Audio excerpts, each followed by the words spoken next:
akhirnya aku fokus kan di rumah. Terus aku fokus di rumah, uh, dapet nggak tahu kenapa waktu itu posisi harusnya lunasin 1 tahun. Nah, ternyata 7 bulan aku udah langsung lunasin rumah tanpa harus 1 tahun. Dan aku 7 bulan udah langsung lunasin. Dari situ aku kayak uang dari mana ya gitu kan, nggak ngerti gitu, kadang suka iya ya uang dari mana gitu, kok kita bisa ngelunasin toko dengan semudah itu gitu, kadang ya itu kadang suka nggak ngerti rezeki itu dari mana gitu, bukan berarti kita nggak ingat sama Allah, cuman kadang kayaknya emang Allah tuh ngelancarin banget di saat memang kita lagi uh, apa lagi ngerasa susah, tapi kitanya yakin kalau ada Allah yang selalu memudahkan, ya dari situlah Allah dengan mudahnya Masya Allah. melancarkan. Tapi kita nggak, tanpa kita sadari, iya ya uang dari mana gitu tuh. Tiba-tiba aku ngasih rezeki dengan segitu banyaknya, dan aku pun ngerasanya dari situ, dari semenjak aku memuliakan Allah. Sampai akhirnya aku dikasih kabar sama adminnya ibu komisaris bahwa aku dapat reward umroh. Dan situ kayak, iya Allah gitu tuh, ternyata dengan aku fokus ke rumah, aku dapat reward umroh. Dan itu tuh bonus buat aku, dan aku sama sekali nggak ngejar gitu kan, karena memang lebih fokusnya ke rumah dulu deh gitu tuh. Terus udah dari umroh itu, nah ini mulai egois lagi nih. Mulai egois lagi dari rumah. uh, Habis rumah selesai, sekitar rombak juga udah habis 550 juta waktu itu. Terus kosong kan, tabungan kosong banget, bener-bener buat cuman putaran buat belanja doang. Terus dari situ suami bilang, yang abis rumah beliin mobil ya, kata dia gitu. Ya udah aku beliin. Terus ya udah kita ngumpulin ya gitu kan. Terus udah tuh, yang kamu mau nggak umroh bareng aku? Iya mau. Oh ya udah, aku ngumpulin ya buat bayar kamu. Oh ya udah.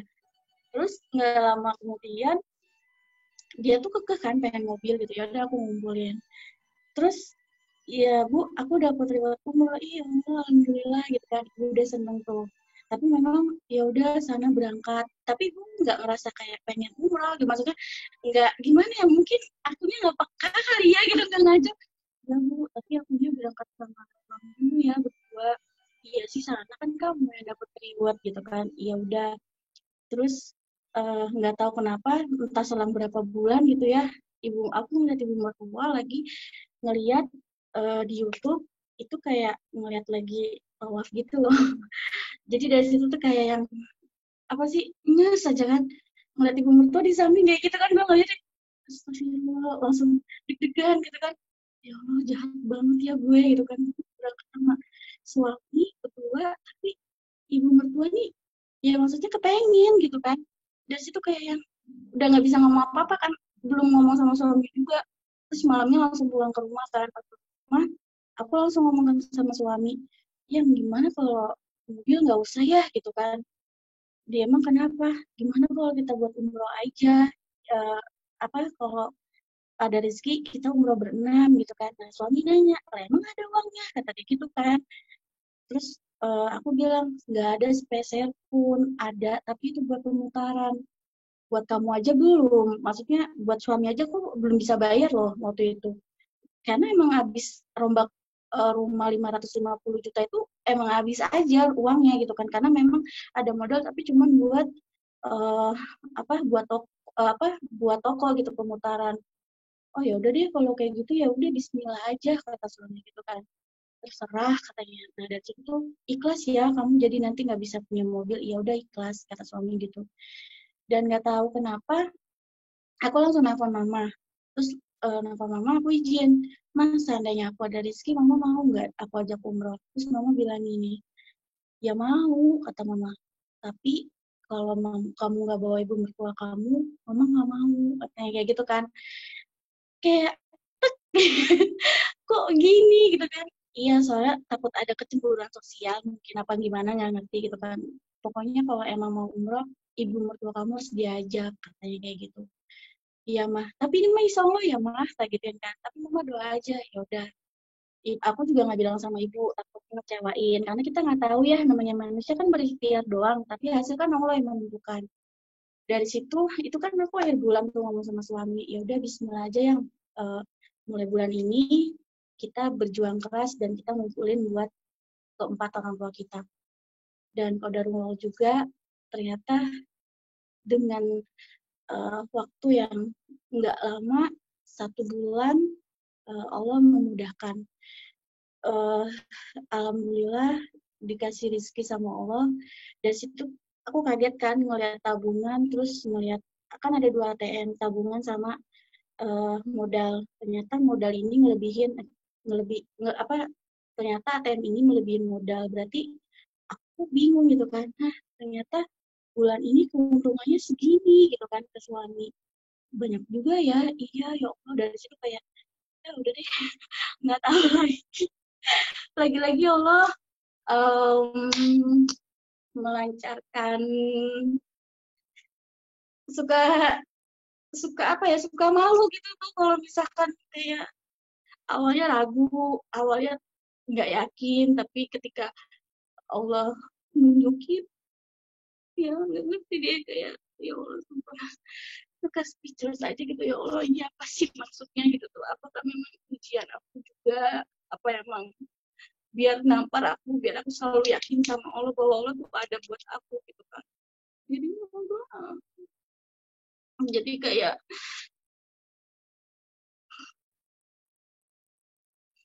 kayak apa ya,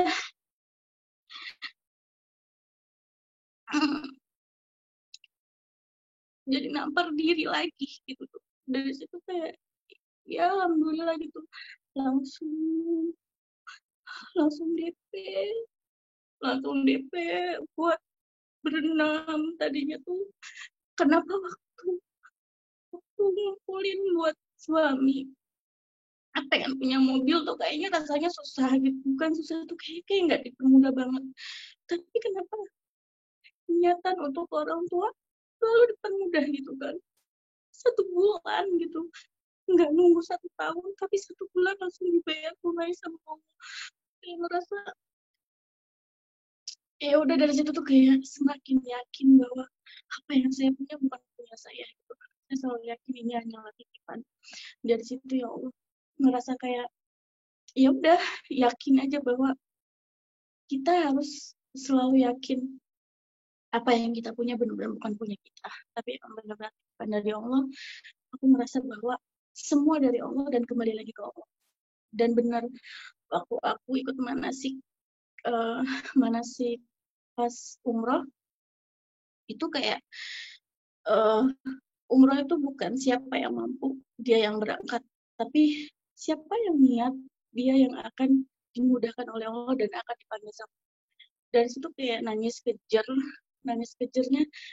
Iya ya benar, dulu aku mau ngumpain orang tua sama sekali nggak ada uang sepeser pun, buat suami pun bayar belum ada.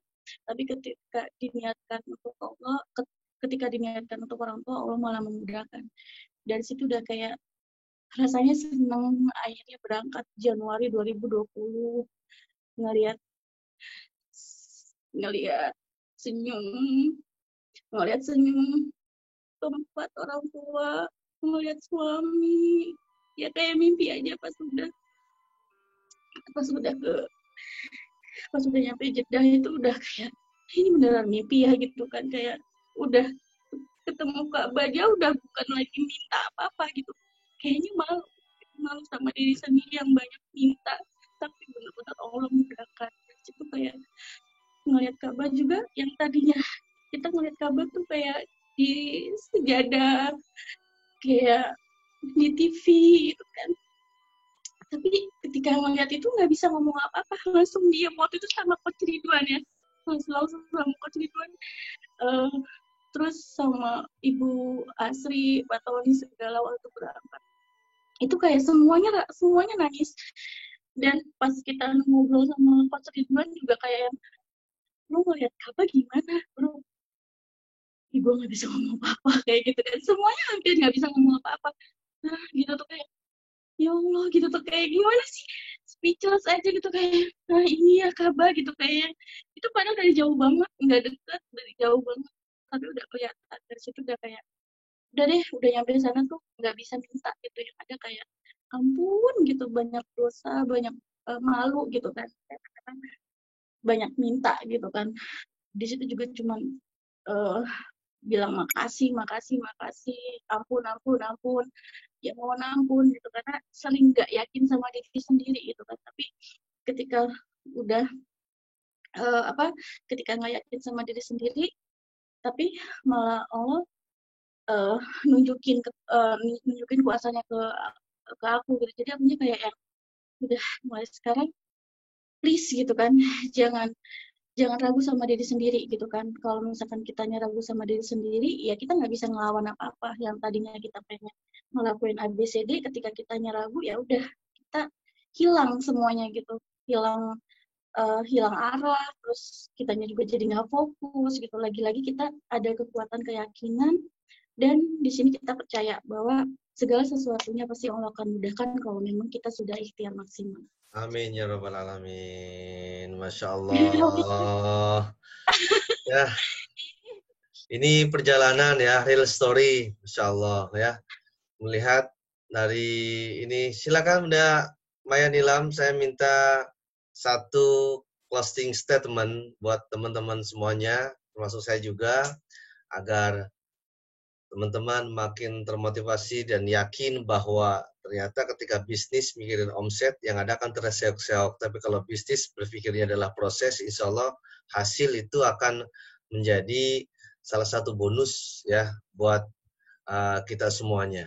Ya, silakan Bunda Maya untuk memberikan closing statement ya. 1-2 kata untuk penyemangat kita semuanya. Monggo. Pesan aku satu hal, selalu ingat bahwa apa yang kita punya bukan milik kita. Selalu niatkan baik, karena di sini kita mencari ridhonya Allah.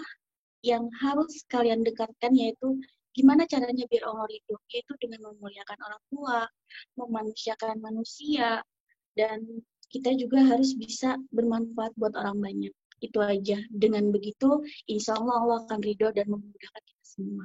Itu aja, Coach. Amin ya rabbal alamin. Kasih say thanks ke Bunda Maya Nilam yang sudah hadir. Silakan di chat ya, silakan kasih say thanks ya. Untuk pertanyaannya nanti bisa dijapri aja ke beliau ya. Silakan Bunda Maya ngasih nomor teleponnya di chat ya, biar nanti siapa tahu ada yang mau tanya, ada yang mau sharing lagi, bisa langsung ke beliau ya, insyaallah. Semoga bermanfaat. Amin ya rabbal alamin. Terima kasih juga Mbak Ana ya. Insya Allah mudah-mudahan menginspirasi buat kita semuanya. Dan yang saya ambil ya, saya ambil petik dari Mbak Ana ya, dan juga Mbak Maya, itu adalah bagaimana kita tidak hanya memikirkan untuk diri sendiri, tapi bagaimana kita bisa memikirkan kebutuhan orang lain. Ketika kita sudah memikirkan kebutuhan orang lain, insya Allah 10 kali lipat, 700 kali lipat, Allah akan memikirkan kebutuhan kita. Satu, kita memberikan kemudahan ke orang lain, insya Allah 700 orang akan memudahkan kita dalam gerak-gerik dan juga inspirasi atau tindakan kita semuanya. Ya, karena ternyata ada sifat ego yang kadang kita merasa diri kita, loh saya ini kerja keras saya, ini adalah ilmu saya, ini adalah hasil keringat saya, ini adalah hasil saya tuh nggak bisa tidur karena ini hasil saya. Kenapa harus saya kasih ke mereka? Seenak banget mereka nggak kerja, kadang mertua santai-santai saja, orang tua santai-santai saja, saya harus apa? Perhatikan, itulah ego. Itulah sifat manusia yang kadang kita ngerasa, oh, saya sudah paling bisa berjasa di sini. Padahal itulah setan lagi membisikkan. Yang membisikkan bahwa itulah yang akan menjadi nilai-nilai yang tidak akan punya nilai keberkahan. Masya Allah ya. Mama ya Nilam, ya kan, yang dulu gaji hanya 1,5 juta, yang mungkin dengan bisnisnya yang palu gada, dan sekarang apa yang dia mau, insya Allah ada. Masya Allah ya. Jadi sekarang sudah dibalik ya, palu gadanya bukan jual apa adanya. Sekarang apa yang kita mau, insya Allah ada ya. Jadi hidup itu simple. Yang penting ya kita cukup aja lah ya. Mau beli mobil, nah uangnya cukup, ya kan. Mau renovasi rumah, uangnya juga cukup, ya kan. Mau umroh bareng sama mertua, sama orang tua, uangnya cukup, gitu ya. Jadi Masya Allah, keberkahan itu pasti ada di saat Allah manusia itu mau dekat sama hamba-hambanya. Ya, jangan pikirkan diri kita, tapi pikirkan bagaimana orang lain juga, karena itulah nilai dan yang diajarkan oleh Rasulullah SAW ya, yang itu menjadi nilai keberkahan buat kita semuanya. Baik, teman-teman semuanya, tentunya pasti akan banyak pertanyaan-pertanyaan. Baik, saya akan kasih sesi ya, saya kasih waktu lagi 5 menit.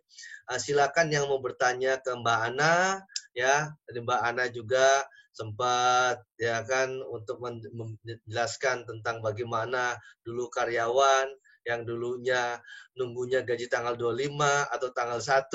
Nah, sekarang setiap hari bisa gajian, setiap hari bisa jajan, setiap hari bisa beli bakso, dan setiap hari bisa borong bakso buat teman-temannya ya.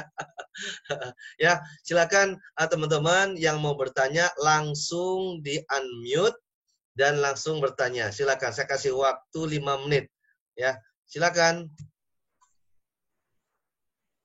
Oke, Mbak Husnul. Assalamualaikum Mbak Maya Nilam. Kedengeran? Wah, kok hilang? Oke, Mbak Maya. Oke. Assalamualaikum Mbak. Perkenalkan nama aku Husnul. Iya, Mbak, tadi sharingnya sumpah luar biasa. Aduh, benar-benar udah nggak punya kata-kata lagi nih, keren is the best. Aku cuma mau tahu sedikit. Tadi kan aku juga nyatet beberapa.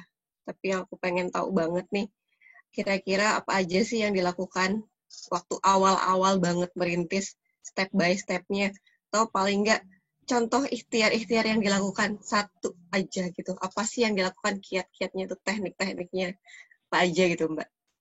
Ya, pertanyaan aku itu. Yang omset seller 6 juta atau yang mau go DU? Dari awal nggak apa-apa. Yang penting aku mau tahu step by step-nya, kiat-kiatnya apa aja sih? Ikhtiar-ikhtiarnya yang dilakukan sama Mbak Maya itu bisa keren kayak gitu, omsetnya tuh ngapain aja gitu. Awalnya kan reseller nih, sama dulu tuh di daerah aku benar-benar nggak ada yang namanya apa sih S12 masih tabu banget kan ya. Terus waktu itu juga Yani, karena Yani juga kan omsetnya tertinggi juga kan, waktu itu masih omset masih sedikit lah gitu. Itu berjuangnya dengan cara ya onlinenya itu dengan cara kayak apa ya, pura-pura laku gitu loh. Pokoknya ikhtiarnya itu emang benar-benar pencitraan gitu ya Mbak?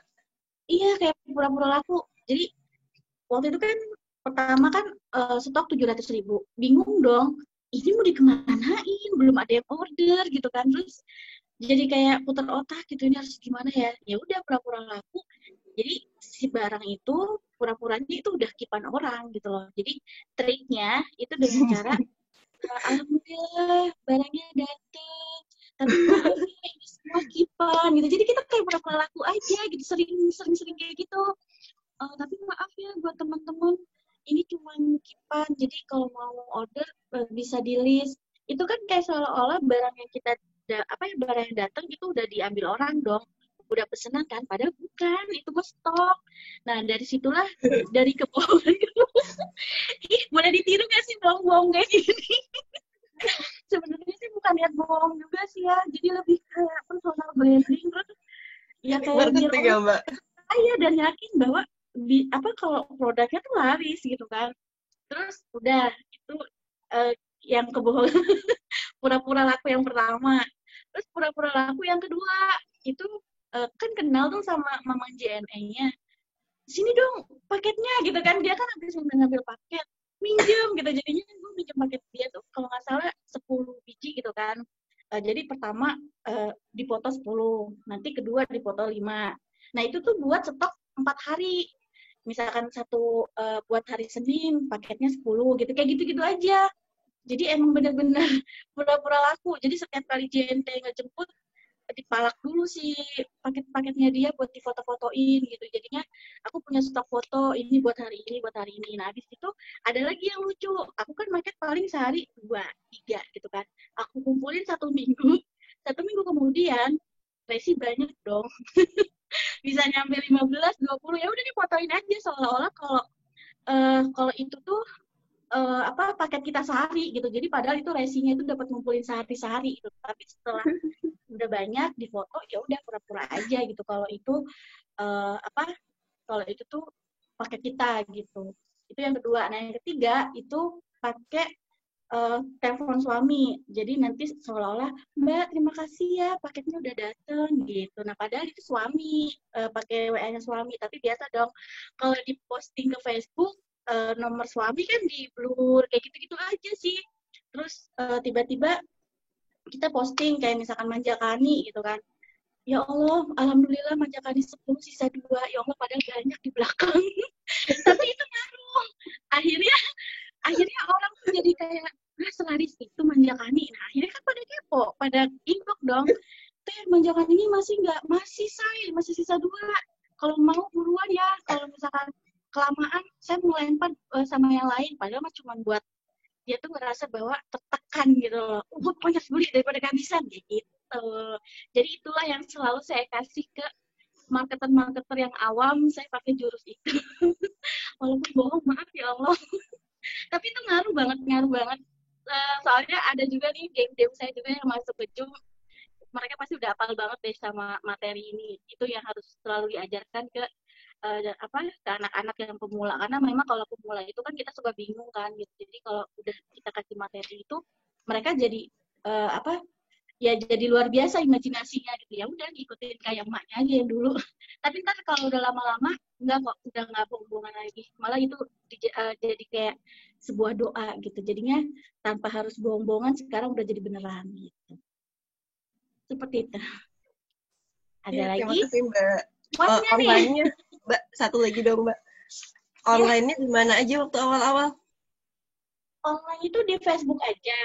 Jadi awalnya harus menguasain daerah sendiri. Ketika udah menguasai, jadi kita harus punya 2 Facebook. Yang satu menguasai daerah sendiri, jadi harus daerah-daerah sekitar. Nah, yang satu itu khusus untuk daerah-daerah luar. Jadi kita harus punya 2 Facebook. Karena sekarang alhamdulillah aku udah punya 3 admin, jadi satu admin megang 1 Facebook, berarti aku udah punya 5 Facebook. Gitu. Dari awal sampai sekarang Facebook, Instagram, Shopee, udah itu aja, sama WA udah paling. Sama TikTok sekarang. Aku main TikTok sekarang, tapi ya itu jualan, ngaruh banget itu soalnya. Kita harus ngikutin perkembangan zaman. Terus bisa lewat YouTube juga. Sekarang aku udah merambah ke TikTok, ke YouTube, semuanya deh. Pokoknya kalau untuk media-media yang memang sekarang lagi booming ya, kita ngikutin zaman now. Kita jangan ketinggalan, supaya rezekinya juga lebih diperluas dan diperlancar. Seperti itu. Ada lagi? Makasih Mbak, keren, is the best. Semoga bermanfaat.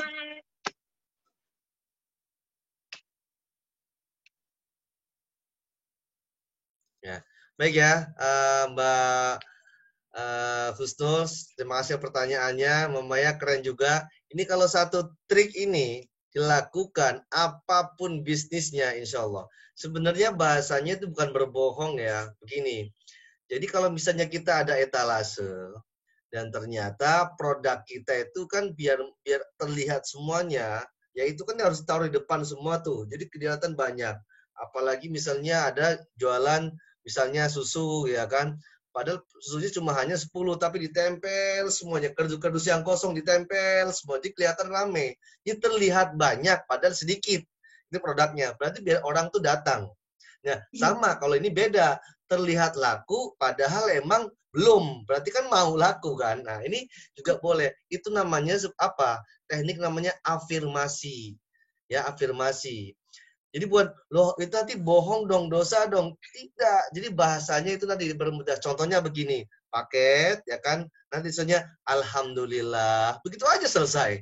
Ya kan orang nilainya, paketnya banyak. Kan alhamdulillah rezeki hari ini. Kan selesai. Bukan berarti ini adalah paketan hari ini, bukan, tapi alhamdulillah rezeki hari ini. Semoga teman-teman juga rezekinya sama dengan yang saya. Jadi mendoakan.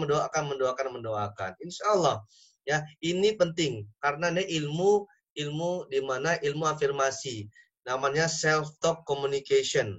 Ya, self talk communication adalah di mana kita berprasangka baik, berafirmasi, memantaskan diri.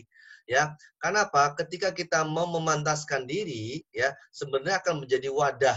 Ya, ketika kita memantaskan diri, itu sebenarnya wadah kita itu makin besar. Ketika wadah kita makin besar, maka isinya pun makin banyak.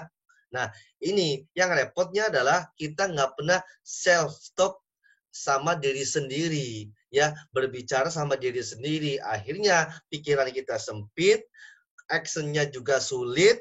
Akhirnya kita selalu akan berpikirnya, wah kayaknya nggak mungkin, ini nggak mungkin, ya, jualan nggak laku, ini nggak mungkin, ya. Itu penting juga.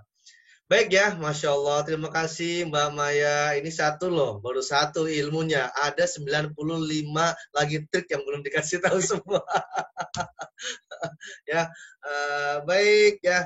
Oke, satu lagi silakan yang ada yang mau ditanyakan. Assalamualaikum. Waalaikumsalam. Oke, silakan. Ya, Mbak Lilia, silakan. Iya. Selamat malam Mbak Nilam. Perkenalkan saya Lilia dari Temanggung ya, jauh. Saya mau bertanya, apa yang Mbak Nilam lakukan pada saat berada di titik terendah? Maksudnya pada saat omset terjun payung, itu apa aja? Terus ikhtiarnya apa aja? Oke. Terjun payung ya? Kalau terjun payung waktu itu, karena dari omset 1 miliar ke 300, itu ngerasa kayak, ya kayak bersyukur sih kalau menurut saya. Kalau misalkan nggak dikasih ujian itu mungkin saya nggak ada di titik ini gitu. Jadi memang bersyukur banget Allah ngejerumusin nurunin si omset itu. Kalau nggak gitu saya kayaknya nggak mikir. Waktu itu ngerasa lebih sering nontonin YouTube, lebih sering nontonin Instagram tentang motivasi. Namanya belajar itu di mana aja, sama siapa aja. Belajar juga bisa belajar dari diri sendiri. Terus waktu itu ngerasa kayak salahnya saya di mana? Oh, saya belum jadi leader. Jujur saya waktu itu waktu omset 1 miliar ke 300, saya ngerasa belum jadi leader. Makanya dari situ saya beli buku tentang leader, saya juga ikut kelas-kelas leader, pokoknya ngikutin kelas WA siapapun itu mau bayar 100, 200 saya ikutin gitu. Dari situlah ngerasa bahwa oh harus seperti ini ya jadi leader. Jadi kayak kita tuh memang benar-benar belajar itu penting banget deh. Karena memang untuk mengupgrade diri tuh gimana caranya kita harus memantaskan gitu. Kita harus memantaskan diri dengan cara ya saya kembali ngejaprin anak-anak. Terus saya mulai saya mulai deket, saya mulai menjadi emak mereka, saya mulai menjadi sahabat mereka. Akhirnya saya juga mengajak mereka untuk kembali lagi, untuk bareng-bareng lagi. Alhamdulillah mereka mau. Yang hilang ya udah hilang gitu. Saya ngerasanya bahwa waktu itu saya punya tim hampir ratusan. Tiba-tiba ketika omset itu anjlok, sisa 30-an gitu deh. Kayaknya masih sedikit banget. Dari 30 itu akhirnya saya bertahan. Alhamdulillah saya berusaha untuk tanyain terus masalahnya apa, kendalanya apa, itu harus ditanyakan. Lebih ke deket sih, lebih ke deket ke tim gitu, ketimbang harus jualan waktu itu. Waktu itu kan jualan doang, berarti kan kalau jualan kan menumbuhkan diri kita, tapi kalau udah sekelas leader, itu harus kembangin gitu. Sekaligus kalau emang kita bisa, gimana caranya kita bisa bertumbuh, tim kita bisa berkembang. Nah, seperti itu. Jadi, berusaha untuk mendekatkan diri ke mereka. Jadi, setelah kitanya udah ngerasa deket, ya udah insya Allah akhirnya mereka satu frekuensi sama kita, berjuang bareng, lawan males, ya udah. Karena memang kalau udah sekelas leader, kalau udah ikhlas, udah sayang sama timnya, jadi kayak punya ada ikatan gitu. Jadi itu yang lebih penting sih kalau saya. Jadi udah bukan lagi nungguin sendiri, tapi udah harus menumbuhkan dan mengembangkan diri. Ya, dengan cara mendekatkan, kita punya sebanyak-banyak ikhtiar, iklan segala macam itu udah bukan rahasia ya gitu. Pasti kalian juga udah ngerti iklan yang benar itu seperti apa. Selebihnya di sini untuk membangunkan kita lebih kayak belajar ke diri sendiri, memantaskan diri dengan cara sering-sering belajar tentang motivasi. Apalagi sekarang kalian udah punya coach, udah ngikutin kelasnya coach, itu udah bagus. Dulu mana ada, belum ada. Bener-bener berjuang aja gitu dengan nonton YouTube, Instagram, buku, Kulwa, waktu itu ya udah gitu aja. Jadi untuk menumbuhkan lagi rasa semangat itu adalah kita mau berubah. Ketika kita mau berubah dan belajar dari kesalahan, ya udah akhirnya apa yang udah terjadi jangan diulangi lagi. Makanya dari situ setelah saya berusaha untuk berubah, dari situ saya juga udah mulai udah deh di off aja si bisnis ini gitu, bisnis kerudung gitu. Akhirnya saya kembali fokus ke SR12, alhamdulillah membaik. Dan itu pun yaitu yang saya lakukan, yaitu dengan saya belajar menjadi manusia yang lebih baik. Di situ saya mendapat ilmu bahwa saya harus memuliakan orang tua. Dari situ dengan sendirinya Allah memudahkan, seperti itu. Jadi yang penting adalah kita harus berkembang dan menumbuhkan tim kita. Itu. Kita harus banyak-banyak belajar dan jangan pernah merasa bahwa kita ini orang hebat.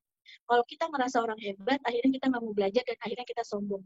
Sombongnya bahwa, gue nih orang hebat, gue nih mampu. Jangan, karena kalau udah ngerasa punya rasa seperti itu, wah itu udah bahaya banget. Akhirnya kita jadi nggak mau belajar dan kita jadi sombong.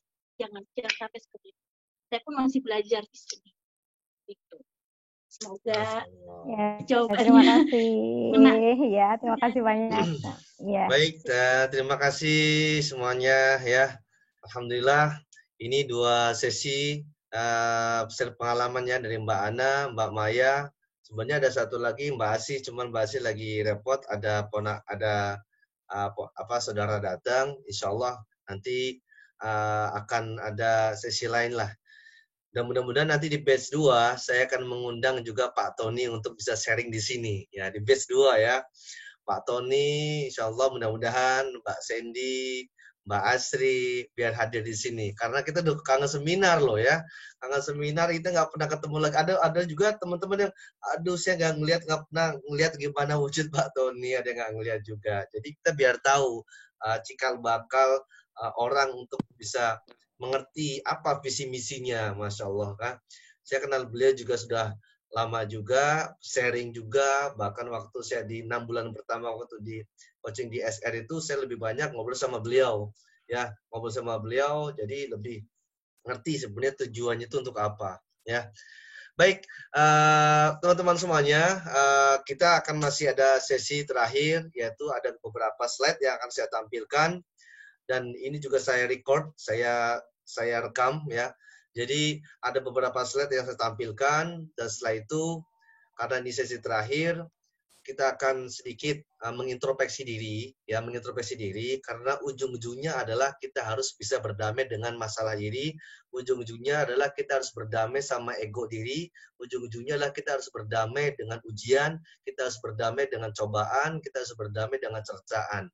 Yang disampaikan Mbak Ana atau Mbak Maya itu cuma hanya berapa 0,011% ya yang diceritakan, tapi behind the screen-nya cacian, makian, hinaan itu banyak sekali. Itulah ada di attitude ya, itu memang harus ada semuanya. Kalau tadi cuma hanya manisnya ratusan juta, miliaran manis ya, tapi pahitnya silakan tanya sendiri apa yang bisa menjadikan dia menjadi cambuk, bukan hanya ditampar aja, dijedodin, diceburin, dibuang jauh-jauh. Kenapa? Titik yang paling terendah, ketika kita posisinya terendah, sebenarnya kita lagi meninggi sama Allah.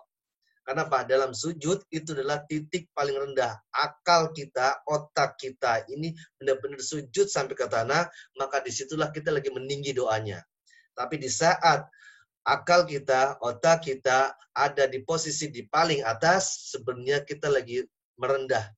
Ingat, ya, titik rendah kita adalah ketika kita lagi sujud, di mana itulah nilai yang harus kita terus kita galakan. Ya, baik teman-teman semuanya, saya akan share slide. Ya, silakan nanti catat juga. Dan alhamdulillah, jadi Bunda Maya ya sedikit informasi juga. Teman-teman di sini bukan hanya sekedar belajar, tapi berbagi. Saya tuh sampaikan juga. Bahkan belajar menghafal. Saya sedikit-sedikit melihat voice note-nya. yang hafalan surat Al-Hasyr, ada hafalan surat Al-Imran, walaupun ada bacanya panjang pendeknya kemana-mana, tapi nggak apa-apa. Sampai ada yang bingung, Coach, saya nggak bisa ngaji, ya kan? Saya bingung mau ngaji kayak gimana, boro-boro hafalan, orang ngaji juga enggak. Saya bilang, ketika kita masih terbata-bata dan berusaha untuk mengaji, pahalanya itu 2 kali lipat dari orang yang lancar ngajinya. Ya kan? Akhirnya apa? Termotivasi lagi. Termotivasi lagi. Dan itu benar ya kita lakukan dan itu harus kita paksa itu. Salah satu contoh saya handle yang di Ayam Bakar Raja Wali sana, itu hampir 85% mereka itu tidak bisa ngaji. Ada yang sudah umur 30 tahun, 35 tahun, sudah 40 tahun. Ada yang nggak bisa ngaji. Bahkan anehnya lagi, ada yang nggak bisa baca untuk niat sholat itu dia nggak tahu. Masya Allah. Berarti itu harus banyak kita benahi. Ya, itu penting, itu dasarnya. Jangan sampai kita melek dengan bisnis, tapi kita nggak pernah melek sama permasalahan diri kita juga. Ya, baik teman-teman, saya akan share materi ini, silakan nanti bisa dicatat ya, dan silakan sampaikan juga ke tim yang lain.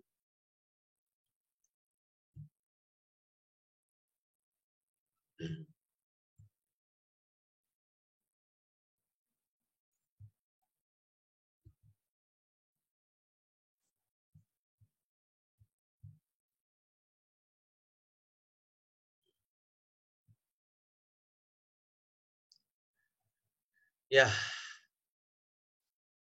terlihat semua ya teman-teman ya, terlihat semua ya. Oke, coba saya mau cek kalau emang terlihat dari screen saya, ya, screen saya katakan yes, silakan. Di chat ya, silakan.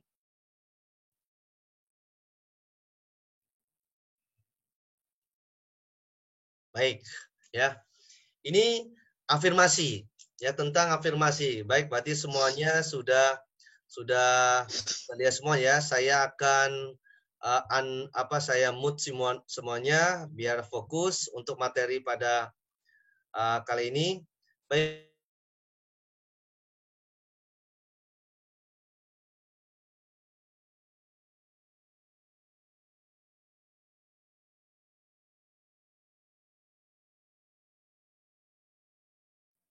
Coach, suaranya nggak ada, Coach.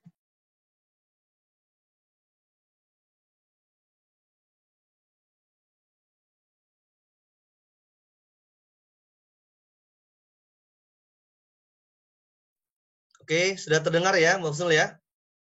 Sudah ya, baik.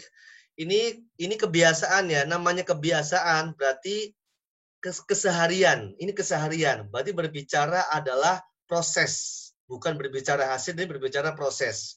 Yang pertama, ya kita harus ketahui, ternyata apa? Ada kebiasaan bermental kaya. Yang pertama itu adalah pantang minta-minta. Ya, pantang minta-minta di sini, jadi posisi kita jangan terus di bawah. Ya, pantang minta-minta yang pertama. Apa sih maksudnya kebiasaan seperti ini? Biasa begini, kalau misalnya ada teman yang hadir, yang mungkin kita mau traktir, atau mungkin kita, kalau misalnya ada yang dari jauh, ya kan, oh jangan lupa oleh-olehnya ya, ayo dong, jangan lupa traktirannya ya, ayo dong kita traktir dong. Nah ini, jangan sampai kita pantang minta-minta. Ini yang pertama, mental kaya ya. Jadi dibiasakan, itu yang pertama. Yang kedua, apa sih kebiasaan bermental kaya?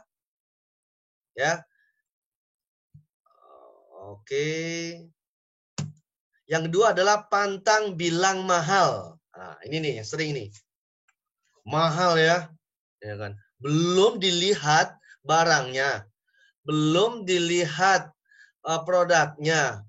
Sampai dibilang apa? Mahal ya. Nah, ini yang begini nih. Ya, kata-kata mahal ya, maka itu sudah masuk ke sugesti kita bahwa produk itu mahal. Berarti artinya kalau bilang mahal, berarti diri kita tidak mampu untuk membelinya. Ya, berarti diri kita tidak mampu untuk membelinya. Nah, ini juga harus jadi patokan juga. Jadi pertama, pantang minta-minta.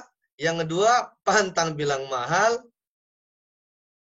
Berarti kalau kita bilang mahal ya, berarti diri kita ini nggak mampu ya, nggak mampu ya. Sudah, ya, maka sudah pasti itu berarti kita mendoakan. Loh kan saya nggak ngucap, Pak. Ya kan saya ngucapnya itu mahal. Saya nggak ngucap saya itu nggak mampu. Itu sama aja. Ya sama aja kita ngucap dan saya tidak mampu. Dan itu berarti kita berbalikannya bermental miskin. Ya, ini ucapan-ucapan penting nih. Yang berikutnya,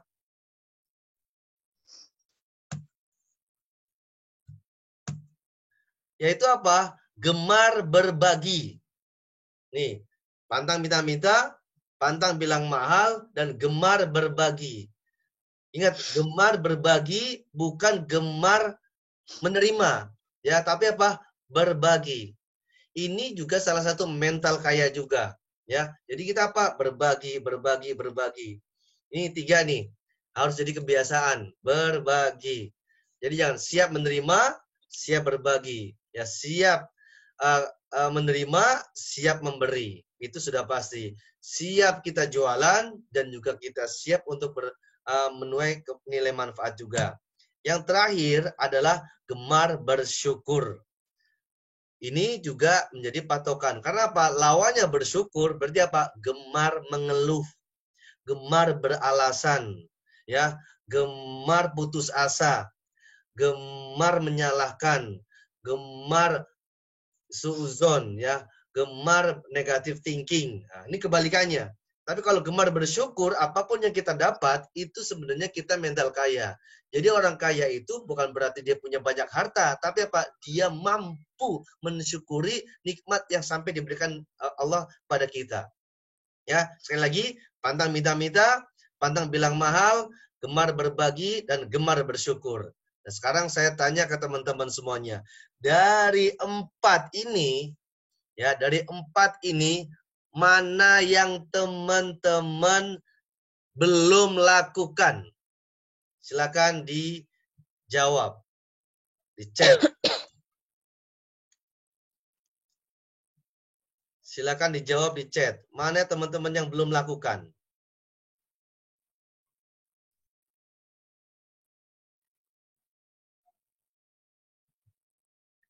Ya, ini menanyakan diri sendiri ya. Mana teman-teman belum lakukan?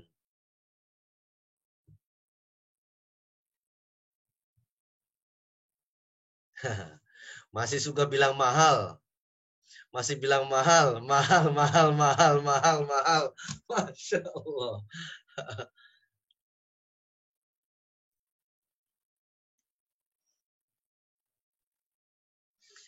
Oke, berarti ini kenapa posisinya ada di awal?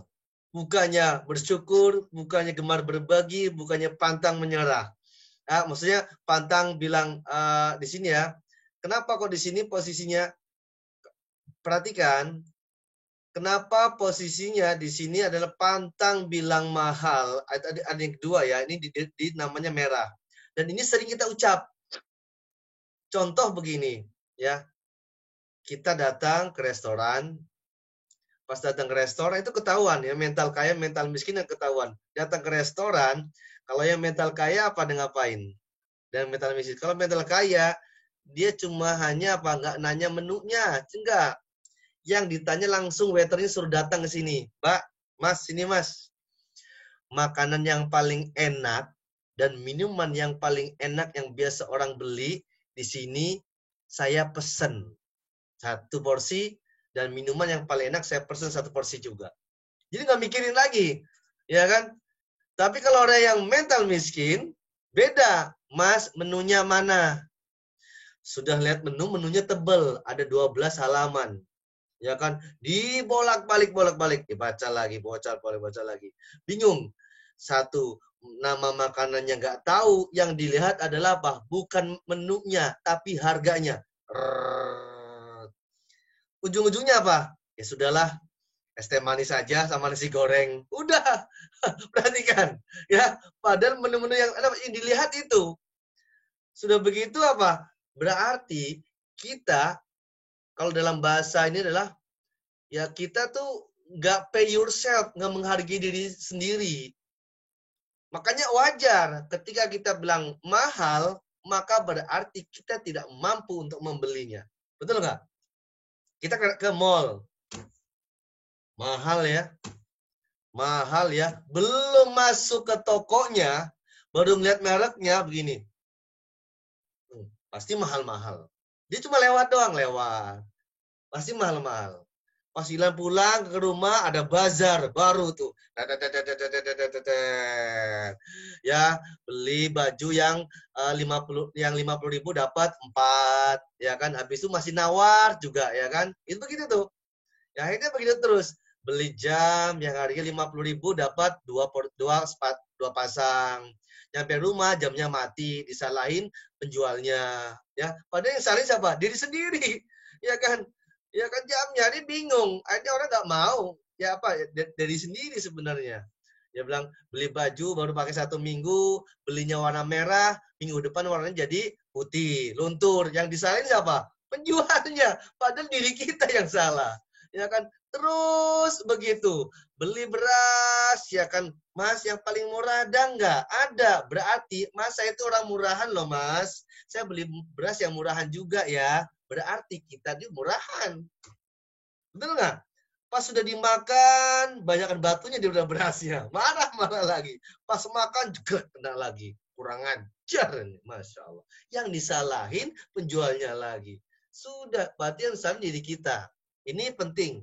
Jadi, coba sekali-kali ya teman-teman, ya bawa duit, nggak usah berpikir, ayo kita ke restoran.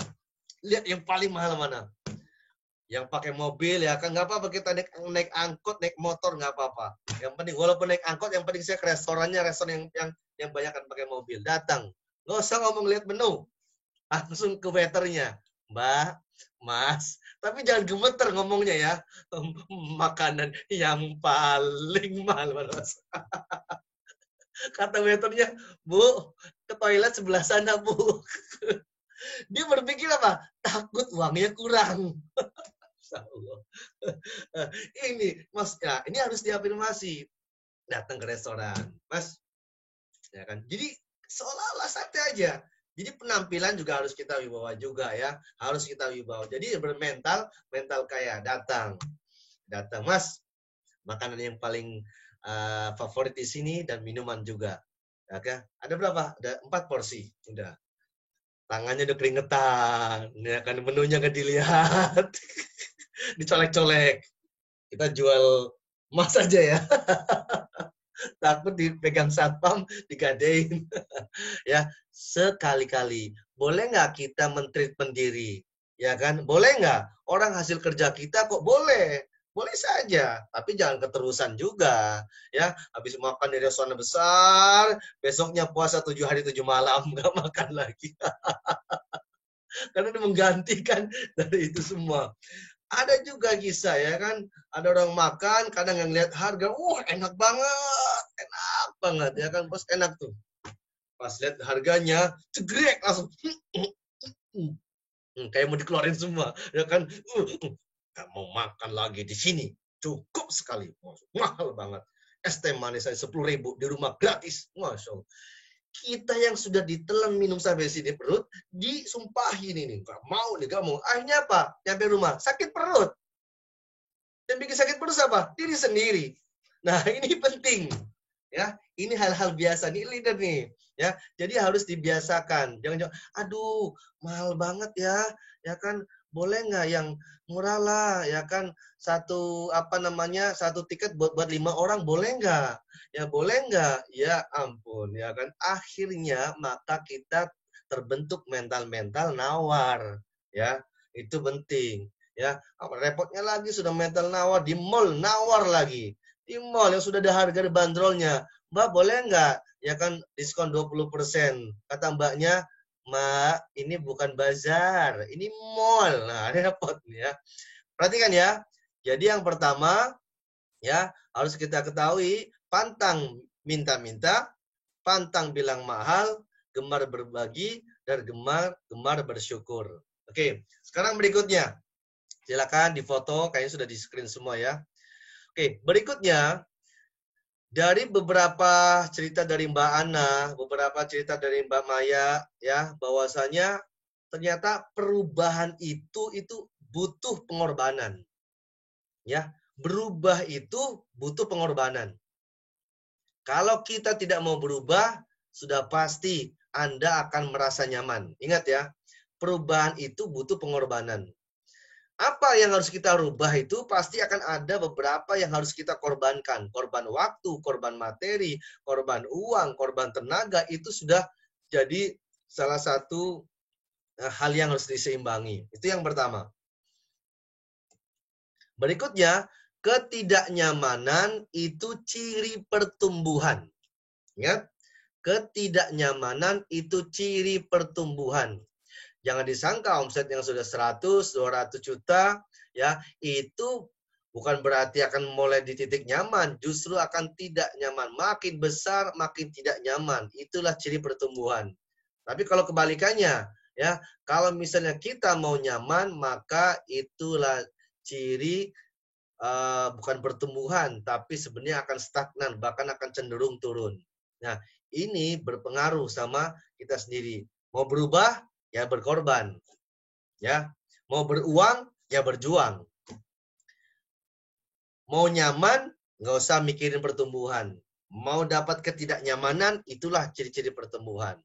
Ya. Berikutnya lagi, ternyata dari perubahan dengan pengorbanan, ketidaknyamanan itu ke pertumbuhan, yang berikutnya adalah bahwa keyakinan itulah modal kekuatan. Ingat, keyakinan. Mbak Maya, Nilam yakin bahwa ketika keempat orang tuanya, saya bisa mengumrohkan mereka, ada keyakinan. Keyakinan ini bahwasanya bahwa Allah itu ikut campur tangan. Ya, ternyata Allah mampukan untuk bisa berangkat dan berangkat semuanya. Ya, Mbak Maya, ya kan, sama suami dan juga mertua dan juga sama orang tuanya bisa berangkat semuanya. Kenapa? Ada keyakinan.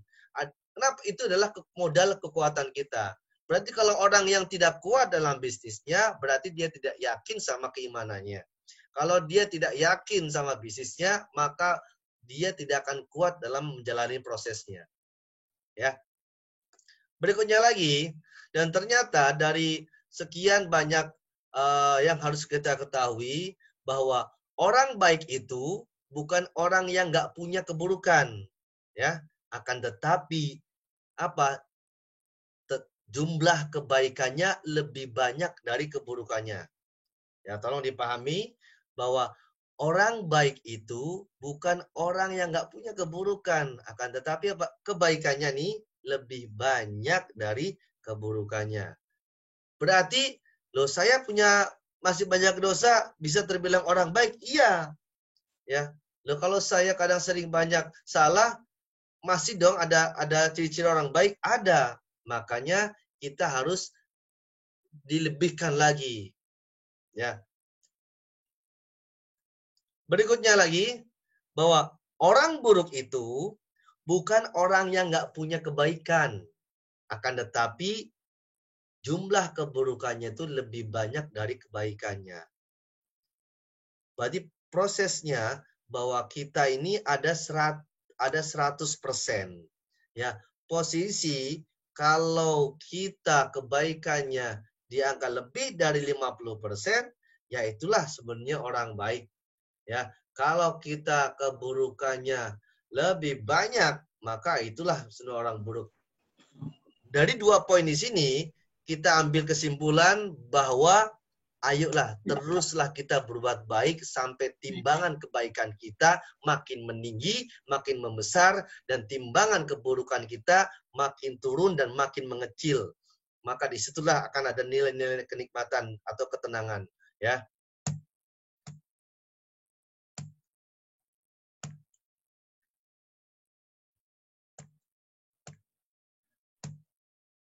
Nah, berikutnya, jelaskan bahwa menjadi baik itu mudah.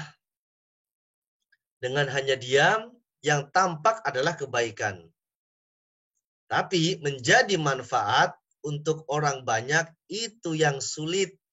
Karena apa? Butuh perjuangan. Kata sulit di sini apa? Berarti dia butuh banyak pengorbanan, perjuangan, cercaan, cacian, makian yang harus kita lewati. Tapi apa hasilnya adalah manfaat. Tapi kalau cuma hanya diam, yang nampak cuma hanya kebaikan. Berarti apa? Di kalimat awal, baiknya hanya untuk diri sendiri. Di kalimat manfaat, baiknya adalah untuk orang lain. Diri sendiri dan orang lain.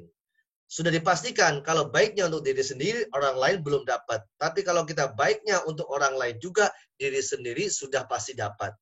Ya, maka coba ketika kita posisinya sebagai leader, apa yang sudah diberikan untuk timnya, kebaikannya, manfaatnya, maka leader pun akan mendapatkan juga. Itu sudah pasti. Baik teman-teman semua, saya mohon keikhlasannya, teman-teman.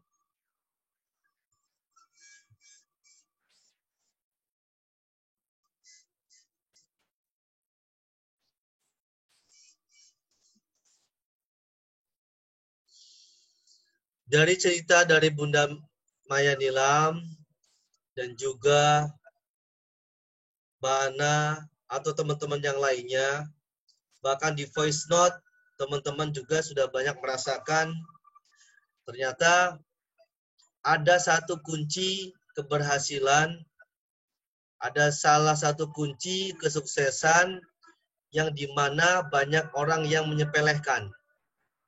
Ya, yang dimana banyak orang yang menganggap remeh hal-hal kecil itu.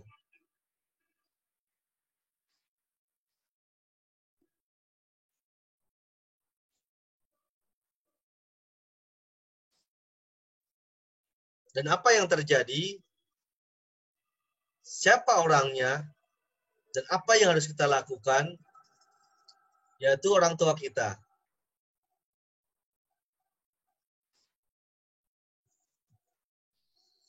Mungkin kita merasa bahwa diri kita tuh bahagia, merasa hebat, merasa sudah punya segalanya, tapi ada yang lupa, yaitu kedua orang tua kita. Kadang ego kita tuh lebih besar, ya, ego kita lebih besar. Pengen lebih banyak mementingkan untuk diri sendiri, untuk keluarganya sendiri, tapi jarang sekali untuk bisa membuat orang tua kita tersenyum. Makanya ada pertanyaan, sudahkah mereka bahagia? Ketika ada kalimat bahagia, lihat bagaimana raut mukanya. Raut muka orang tua kita. Ya, bagaimana gestur tubuh orang tua kita. Bagaimana kehidupan sehari-hari orang tua kita. Ibu kita terutama. Bagaimana kesehariannya. Kalau sudah dikatakan, sudahkah mereka bahagia? Maka yang jadi pertanyaan besar, apakah kamu, saya, kita, semua yang ada di sini sudah membuat orang tua kita bahagia?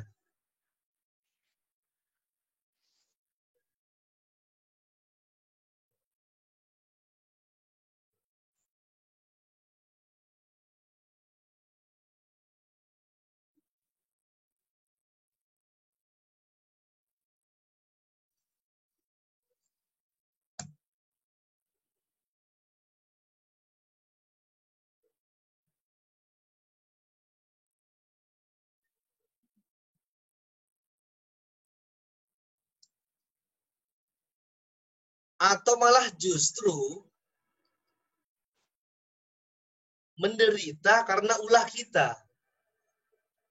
Ulah yang bagaimana? Loh kan saya sudah mengirimkan uang setiap bulannya. Loh kan saya sudah telepon setiap harinya juga. Bisa jadi orang tua kita tersakiti karena ada ucapan-ucapan yang membuat orang tua kita itu sakit hati. Padahal pada dasarnya orang tua kita ini sedikit pun tidak butuh harta, meminta-minta kepada anaknya. Padahal itu hak orang tua. Padahal orang tua itu punya hak dulu menanam benih, dulu merawatnya, dan dulu mungkin tidak pernah lepas dari genggaman anak-anaknya. Ketika terlepas sedikit, sudah mulai nangis. Ketika lengah sedikit, sudah mulai nangis. Tapi ketika sudah dewasa, tumbuh dewasa, sudah merasa paling bisa, sudah merasa bisa mencari uang, sudah merasa mencari nafkah. Oh, ternyata ada kata-kata yang bisa menyakiti hati orang tua.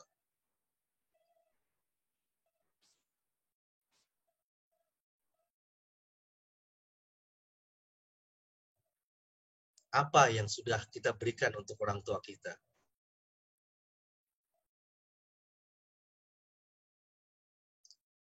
Kalau pertanyaan ini, ya, kalau pertanyaan ini langsung dari ucapan orang tua kita, dan kita mendengar dengan jelas, dan orang tua kita berbicara kepada anaknya. Hai Mbak Ana, hai Mbak Maya, hai Mbak Husnul Khotimah, hai anakku, kamu itu sudah ngasih saya apa? Kamu sudah ngasih kebahagiaan kepadaku apa? Saya sudah dengan mati-matian sampai nyawa atau rohanya, saya sudah membesarkan kamu, nak. Kamu tuh udah mau ngasih saya apa? Tapi ternyata ucapan itu, pertanyaan itu tidak pernah keluar dari mulut ibu kita. Ibu kita lebih sering memohon, meminta kepada Sang Pemberi Rizki, Sang Pemberi Ketenangan, Sang Pemberi Keberkahan.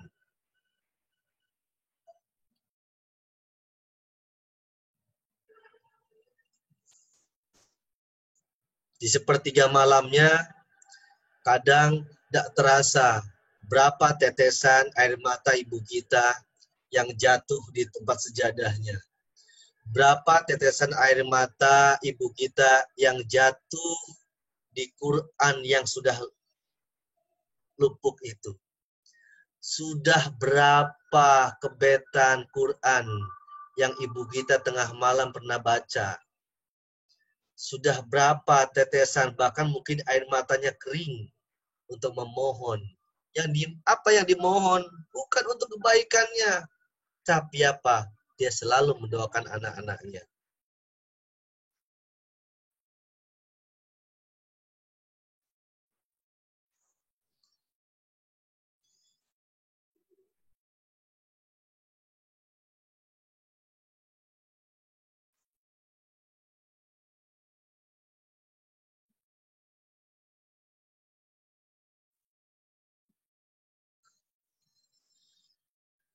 Di mana Anda tinggal saat ini?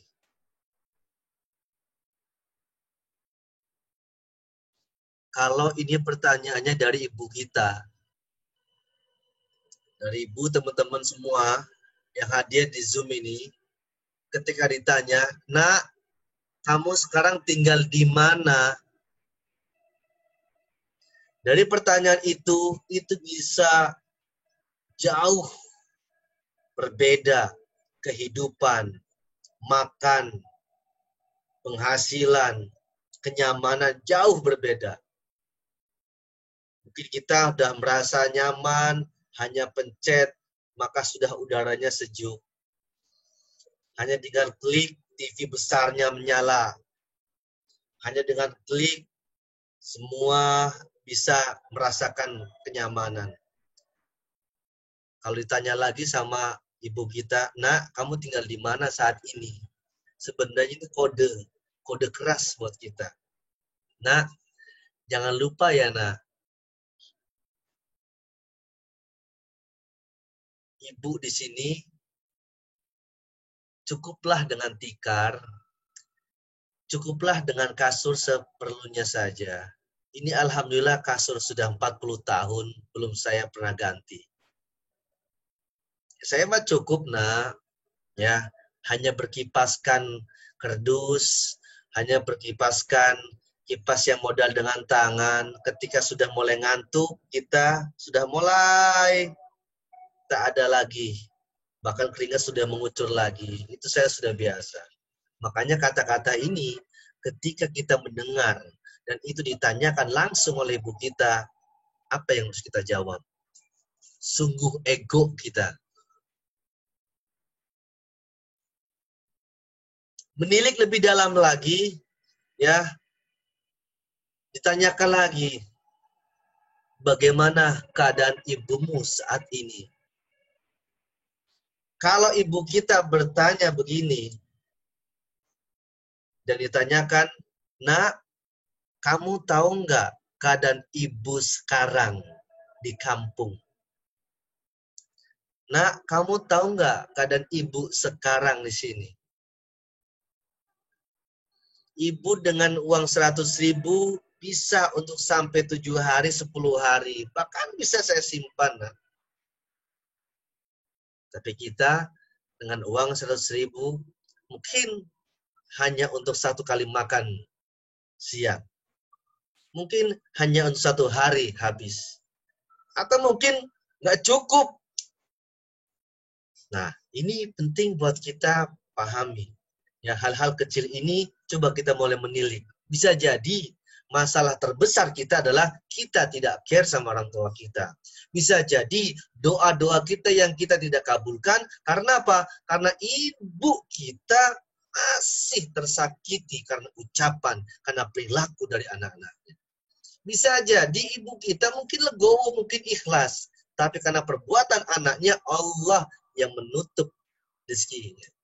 Allah yang mengganjal, Allah yang menyumbat rezeki teman-teman semuanya. Karena apa? Orang tua tersakiti.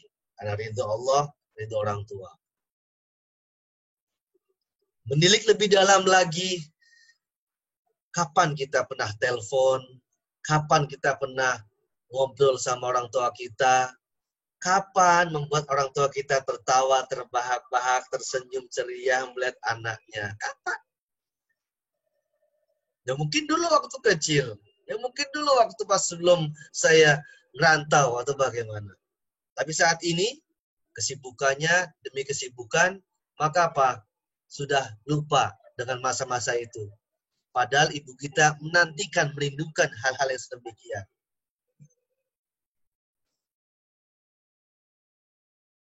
Menilik lebih dalam lagi, kapan terakhir kamu bersenang-senang dengan ibumu?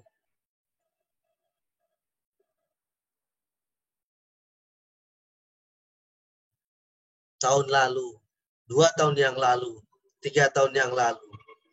Kapan terakhir membuat ibumu bahagia?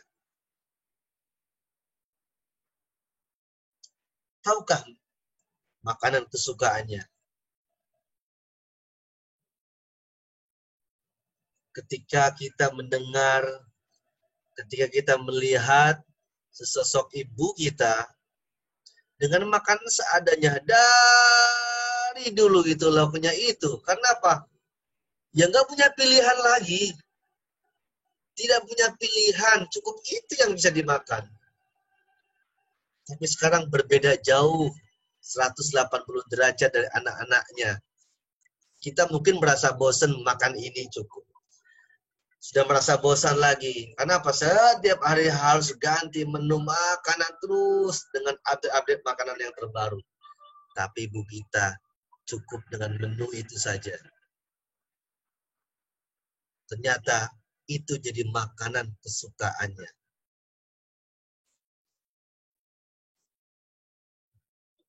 Kapan terakhir kali kita memeluk ibu kita? Makanya bersyukur teman-teman semua yang masih punya orang tua, ya, pulanglah. peluklah ibumu.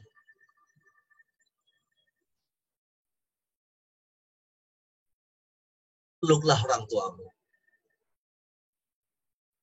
Bisikan di telinga kanannya. Ucapkan dengan hati. Maka akan ada gemuruh dadanya. Gemuruh, bahkan tak bisa menahan tetesan air mata seorang ibu.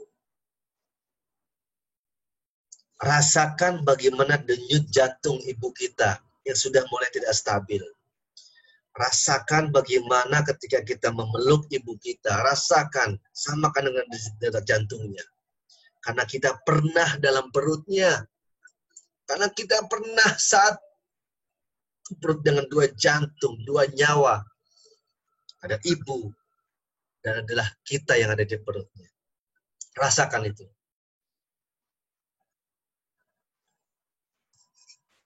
Pernahkah kamu berkata kepada ibumu bahwa kamu mencintainya?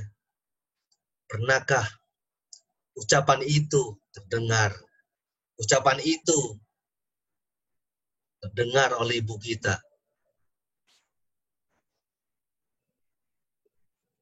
Mungkin hal sepele, tapi itu penting buat ibu kita. Apa yang membuat mereka senang? Nah, ini kode keras buat kita. Bagaimana kita bisa mewujudkan impian orang tua? Kita menunda impian kita, mewujudkan impian orang tua. Maka sudah pasti ketika kita mewujudkan impian orang tua, impian kita Allah akan beri dengan yang rezeki yang tidak disangka-sangka. Dengan kita mencukupi kebutuhan orang tua, maka Allah akan mencukupkan kebutuhan kita dengan rezeki yang tidak disangka-sangka datang kepada kita. Ini hal sepele memang, mengetahui tanggal lahirnya. Tapi sejauh mana kita bentuk kepedulian kita, kita pernah terlahir dan ternyata mungkin hari ini ibu kita pas bertepatan dengan tanggal lahirnya. Kita tidak tahu. Dari 40 tahun tidak pernah ada yang mengucapkan atau mungkin memberikan selamat. Tapi kita kadang setiap hari mengucapkan selamat, mengucapkan doa untuk teman-teman kita. Bahkan sampai ada yang rela untuk datang jam 12 malam untuk memberikan surprise. Tapi adalah teman, bukan saudara, bukan sekandung, bahkan bukan siapa-siapa. Tapi ibu kita cukup hanya dengan doa.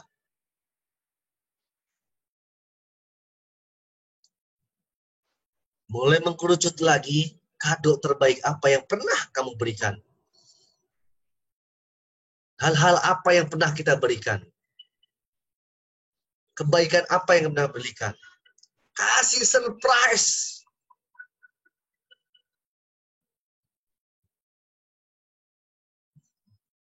Harus afirmasi 1 tahun ke depan. Tepatnya tanggal 30 Juli 2021. Saya akan menyelipkan tiket umroh buat ibu, bapak, dan juga mertua saya. Saya akan bikin surprise. Ternyata sudah saya kasih koper untuk pergi ke Baitullah. Saya akan kasih surprise. Saya akan kasih surprise.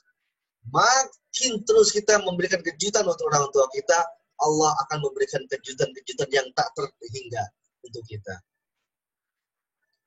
Kado terbaik apa yang pernah kita berikan?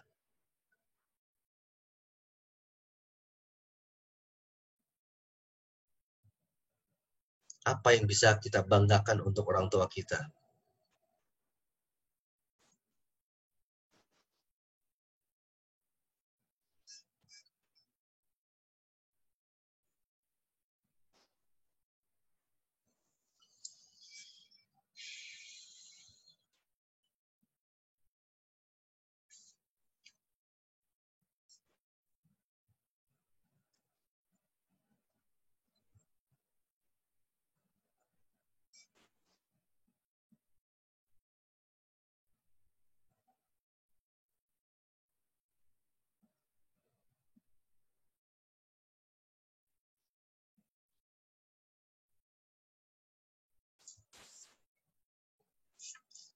Mari teman-teman semuanya kita berdoa kepada Allah Subhanahu wa taala. A'udzubillahi minasyaitonirrajim. Bismillahirrahmanirrahim. Mari angkat kedua tangan kita semuanya dan memohon kepada Allah. Allahumma shalli ala sayyidina Muhammad wa ala ali sayyidina Muhammad. Allahumma shalli ala sayyidina Muhammad wa ala ali sayyidina Muhammad. Allahumma nas'aluka ridhaka wal jannah wa na'udzubika min sakhatika wan nar. Allahumma nas'aluka ridhaka wal jannah wa na'udzubika min sakhatika wan nar. Allahumma innaka afuwwun karim tu'iful afwa wa'fu ya karim. Rabbana la tuzigh qulubana ba'da idh hadaitana wa hab lana min ladunka rahmah innaka antal wahhab. Rabbighfir li wa li walidayya warhamhuma kama rabbayani shaghira. Allahumma fir lahum warhamhum wa'afini wa'fu anhum. Allahumma fir laha wa'afi wa'fu anha. Ya Allah, ya Tuhan kami, ampuni ya Allah segala dosa-dosa kami ya Allah. Dosa-dosa kami ya Allah. Kami jauh dari rasa syukur ya Allah. Kami jauh dari nilai taat kepadamu ya Allah. Ya Allah, ya Tuhan kami, malam ini ya Allah, izinkan hamba ya Allah. Izinkan hamba untuk bertaubat ya Allah. Izinkan hamba untuk memohon kepadamu ya Allah. Jadikanlah kedua orang tua kami ya Allah sebagai penyemangat hidup kami ya Allah. Jadikanlah kedua orang tua kami ya Allah sebagai semangat nilai juang kami ya Allah. Kami yakin bisa membuat orang tua kami tersenyum. Kami yakin bisa membuat cita-cita, semua cita-cita orang tua kami bisa untuk mewujudkannya. Ya Allah, ya Tuhan kami,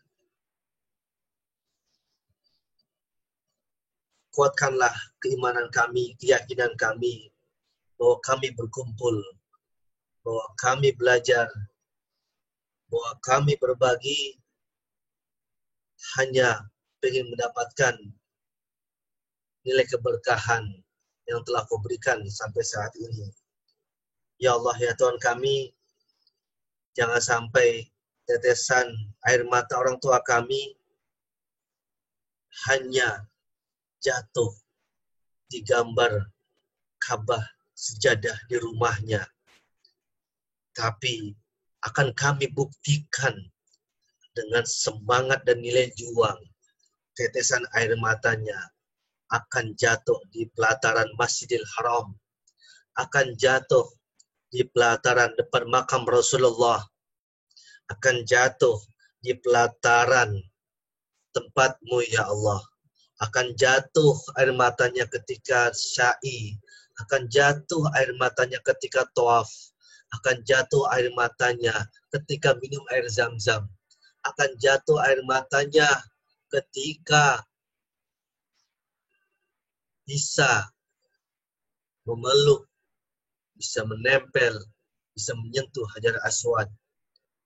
Ya Allah, ya Tuhan kami, kuatkanlah keimanan kami, berilah kami tenaga, kekuatan untuk bisa mewujudkan cita-cita kami, untuk bisa mengumrohkan orang tua kami.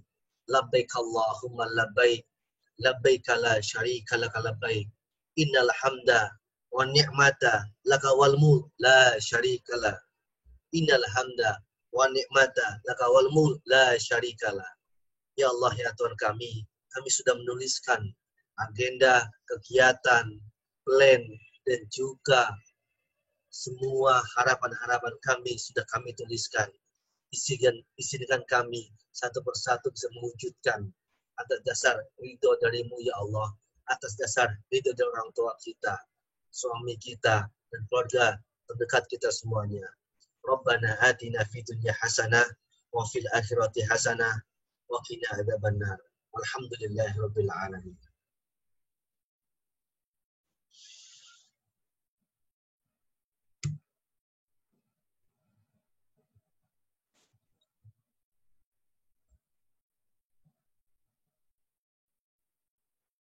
Baik teman-teman semua,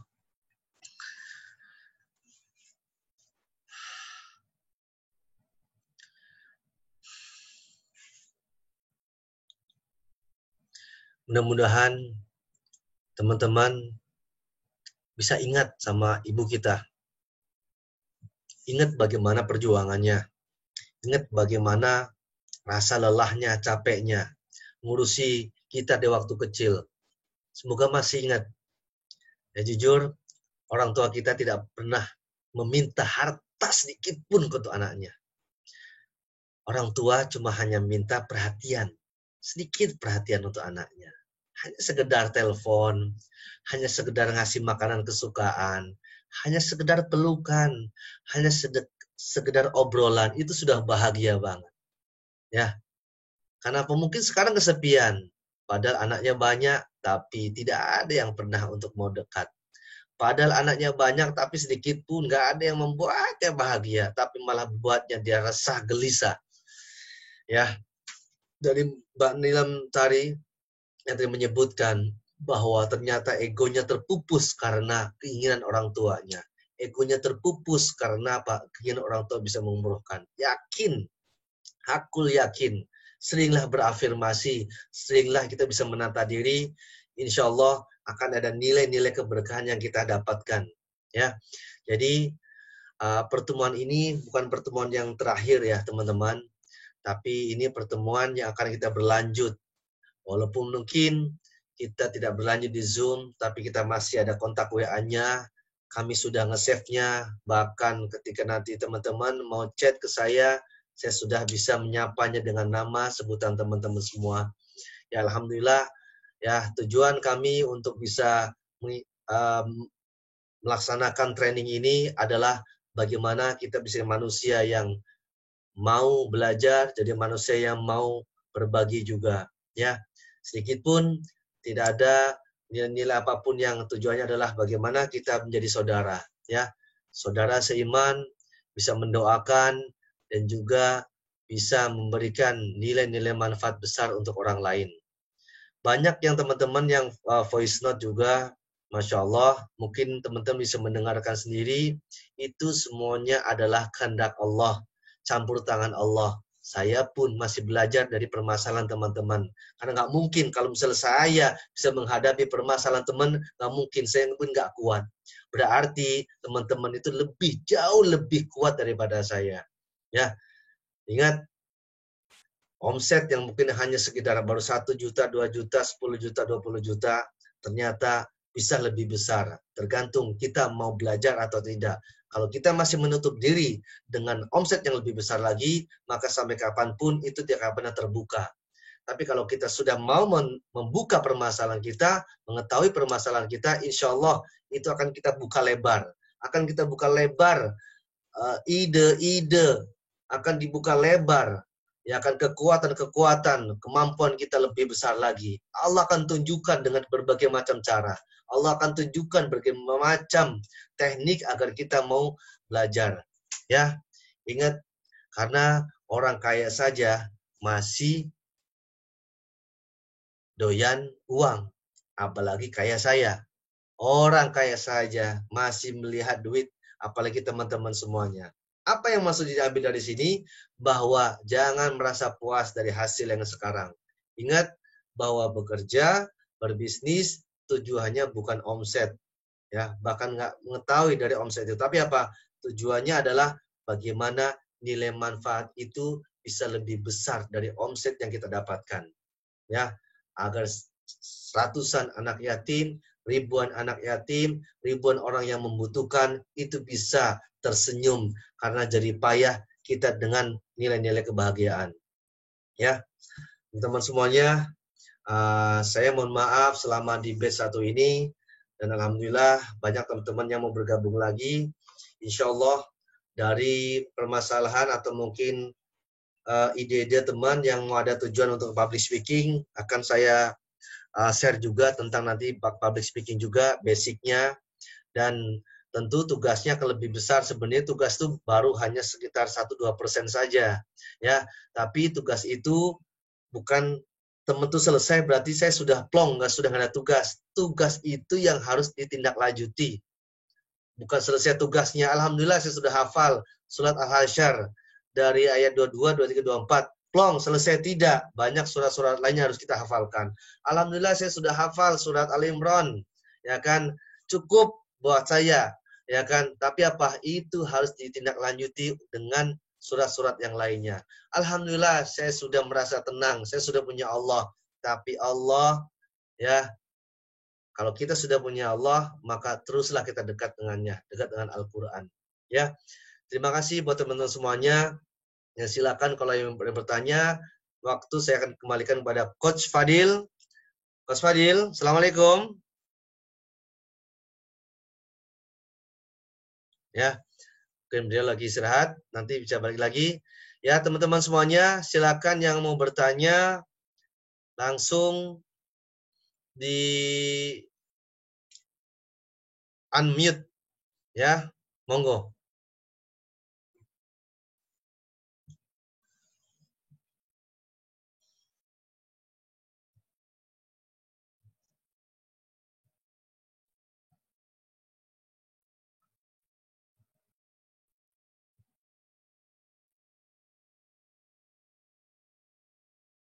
Silakan yang mau bertanya.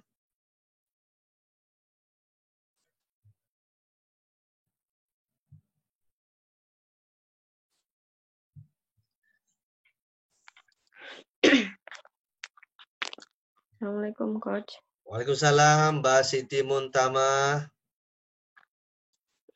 Mau nanya, Coach, kalau biasanya tuh ya, kalau mau deket sama orang tua, tapi kayaknya tuh kayak segen, kayak sungkan, itu gimana ya, Coach? Buat ngilangin rasa-rasa itu, maksudnya kayak pengen ngungkapin rasa sayang, ngungkapin rasa cinta itu sama ibu itu, kayaknya masih agak dibilang malu karena ya nggak tahu, kayaknya belum kesampaian gitu, kayak kalau ngomong itu agak sungkan gitu, intinya itu biar gimana ya cara ngilangin rasa-rasa itu. Baik. Saya tanya balik ya, Bu Siti Muntamah, pernah nggak memeluk ibunya sampai 1-2 menit? Pernah sih dulu pas kayaknya pas dulu di pesantren kan mau ditinggal gitu kan, ya itu pelukan. Sekarang saya tanya, dari pesantren sampai sekarang sudah berapa tahun? Sekitaran 3 tahun. 3 tahun, ya. Lama ya 3 tahun ya. Lama tuh 3 tahun. Berapa kali bisa ketemu sama orang tuanya dalam setahun? Hampir setiap bulan pulang, Coach, dari semenjak nikah sering hampir setiap bulan pulang. Oke, baik, caranya begini. Itu karena nggak terbiasa saja, ya. Jadi nanti kapan mau pulang nih? Tanggal berapa? Rencana minggu-minggu ini. Oke, minggu ini, ya. Syarat ini saya kasih trik ya, bukan trik ya. Jadi kita cara merayu, sebenarnya cara bukan merayu orang tua ya. Triknya adalah pas pulang, apa makanan kesukaan orang tua, kasih. Ya, jangan diminta dulu. Jangan, nak, bawa ini ya. Iya, mak, jangan. Pokoknya kasih surprise. Yang kedua, datang ke sana, langsung peluk. Langsung peluk, dicium, ya kan, coba rasakan aja. Dipeluk, dicium, rasakan aja. Itu orang tua nggak banyak berbicara. Langsung, pasti bilang, ada apa, nak? Ya kan, kenapa? Pasti begitu. Nah, kita langsung ucapkan, enggak, mak.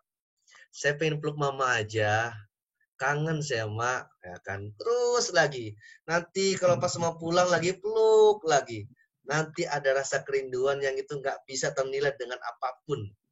Pas pulang nanti ada pelukan begitu. Pas pergi dari mana ada pelukan, cium lama-lama, ya. Itu yang pertama. Yang kedua, biar lebih ini lagi, pernah nggak gunting kuku orang tuanya? Gimana, Pernah? Coach? Gunting kuku orang tuanya, potong kuku? Belum pernah. Belum pernah sama sekali? Belum. Nah, ya. Coba. Ya kan, mak, duduk mak. Boleh dong mas, saya pijitin mak. Pijit, ya kan. Duh, mak ini kukunya sudah panjang-panjang, boleh nggak saya ini? Jadi, ayo aja. Potongin, cekrek, ya kan. Masya Allah. Itu, orang tua tuh senangnya minta ampun itu. Ya. Ya kan, itu minta ampun senangnya. Ah, dibiasakan aja. Dibiasakan saja. Ingat ya, ketika itu sudah menjadi kebiasaan, maka akan ada rasa ketagihan ya. Ya karena kayaknya kalau saya datang cuma cium tangan begini kayaknya nggak asik. Pokoknya kalau peluk, pokoknya bulan ini saya harus meluk emas selama 1-2 menit. Aduh, peluk aja. Masya Allah. Ya, itu ya. Bersyukur loh. Ada teman-teman kita yang mungkin bingung apa yang mau dipeluk. Orang sudah kelihatannya batu nisannya saja. Ya, berarti bersyukur yang masih punya orang tua. Berarti ada kesempatan untuk membahagiakan. Coach, gimana Coach? Kalau saya kan nggak punya ibu, sudah nggak ada lagi. Saya sudah ditinggal 5 tahun, 10 tahun. Terus apa yang harus saya lakukan untuk orang tua saya? Berarti apa? Berbuat baiklah. Ya, untuk dirimu dan orang tuamu yang di alam kubur. Ya, karena apa? Orang tua cuma hanya bisa mendapatkan doa-doa dari anaknya. Berdoalah, berbuat baiklah, cukup. Insya Allah. Ya, kita akan nggak ketemu di dunia, insya Allah akan ketemu nanti di surga bareng-bareng. Ya, jadi dibiasakan aja sini Muntama ya. Biasakan, ingat ya, pesannya loh. Pesan saya, datang, peluk 1-2 menit, lama-lama, jangan sampai, ini ada apa nih? Enggak, Mas, saya peluk aja, Ma. Ya kan waktunya. Habis itu baru pijitin. Karena itu refleks ya, datang ke sana pijitin, itu senang banget dipijitin. Orang tuh ngomong itu Masya Allah, dipijitin sambil minum teh manis, pijitin lagi, ya basuh-basuh dikit, pas lihat kupingnya, Mak ini di kota saya kolek itu Mama, Masya Allah ya, itu tak ternilai, itu hal sepele, tapi kalau kita lakukan Masya Allah ya, malaikat mengamini, Allah akan membuka pintu hidayah buat kita semuanya. Ya.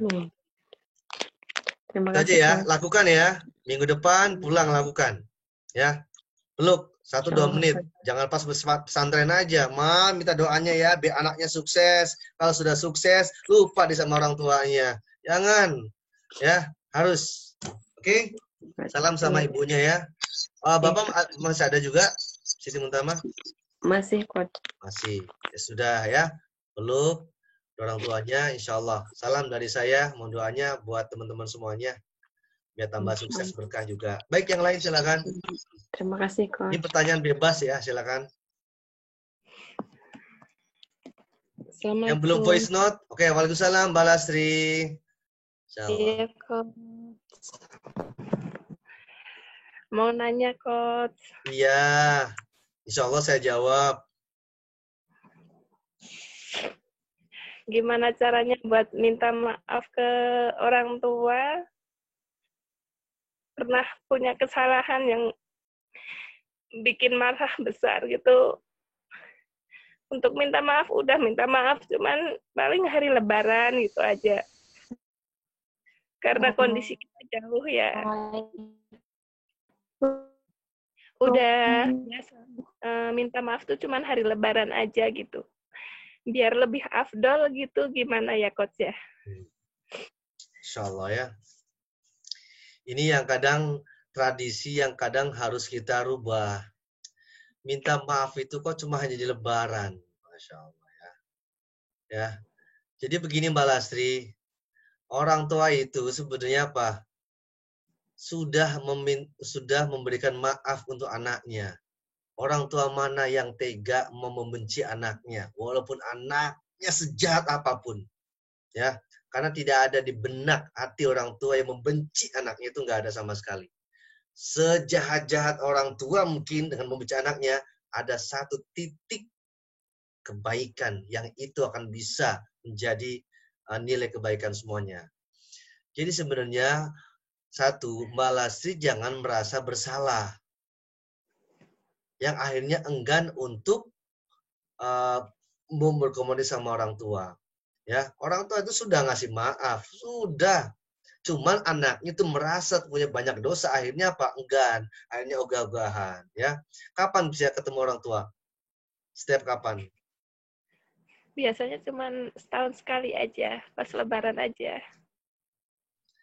Aduh, kalau bisa jangan setahun sekali ya. Kalau pas pulang Lebaran, lamaan dikit lah, jangan 2-3 hari. Ya kan, pulang kampung cuma 2 hari. satu hari datang ngasih baju kotor, datang cuma ngasih makan sekali doang. Habis itu apa? Ketemu teman lamanya, ketemu teman ini, say hello, orang tua ditinggal pergi doang. Ya Allah. Habis itu apa? Selesai, ketemu nanti tahun depan. Ya Allah ya. Jangan, kalau bisa usahakan diperbanyak ketemuannya. Ya. Jangan cuma setahun sekali. Sudah, kalau bisa nanti bisa 2 bulan sekali. Atau enggak via telepon. Itu juga sering. Ya, minta maaf aja apa yang dilakuin. Pasti, nggak mungkin orang tua saya sampai mati dia akan memaafkan kamu, tuh nggak ada. Ya, sejahat apapun orang tua, mungkin di mata anak itu kan, di mata orang tua, Mbak Lasti sebenarnya bisa minta maaf saja. Ngomong aja, Mama kan pasti masih ingat dulu Lastri ya kan pernah berbuat begini-begini.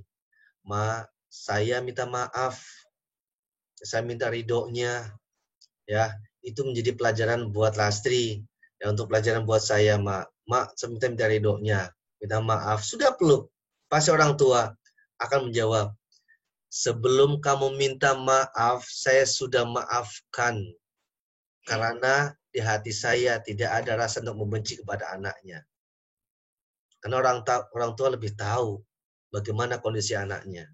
Ya, sampaikan salam ya, jangan cuma setahun sekali. Ya, jadi nggak ada namanya anak merasa bersalah, itu sudah minta maaf saja. Ya, minta maaf aja. Peluknya agak lama ya, peluknya agak lama. Terus habis itu ya diajak makan enak apa yang biasa mau lah ya. Harus benar-benar full time. Kalau bisa jangan sampai lepas itu dari orang tua ya, insya Allah. Ya, salam buat orang tuanya ya. Saya salamin. Makasih, Coach. Sama-sama. Yang lain silakan. Waalaikumsalam warahmatullahi wabarakatuh. Ayo, yang belum voice note siapa ini? Yang nggak berani voice note?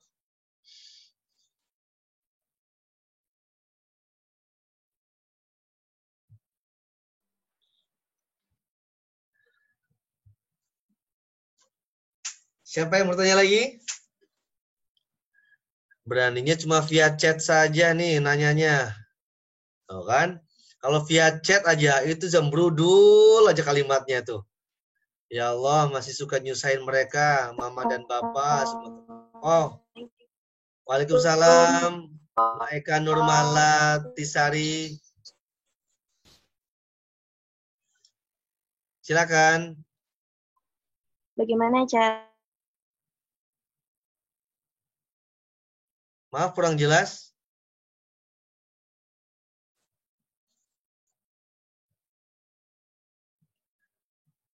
Oke, Mbak Eka kayaknya kurang jelas.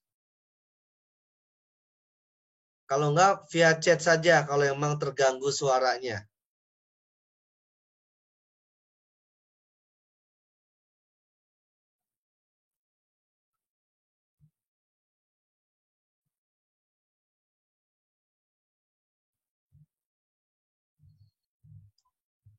Oke, yang lain? Sambil menunggu Mbak Eka, yang lain? Masih ada waktu 5 menit lagi.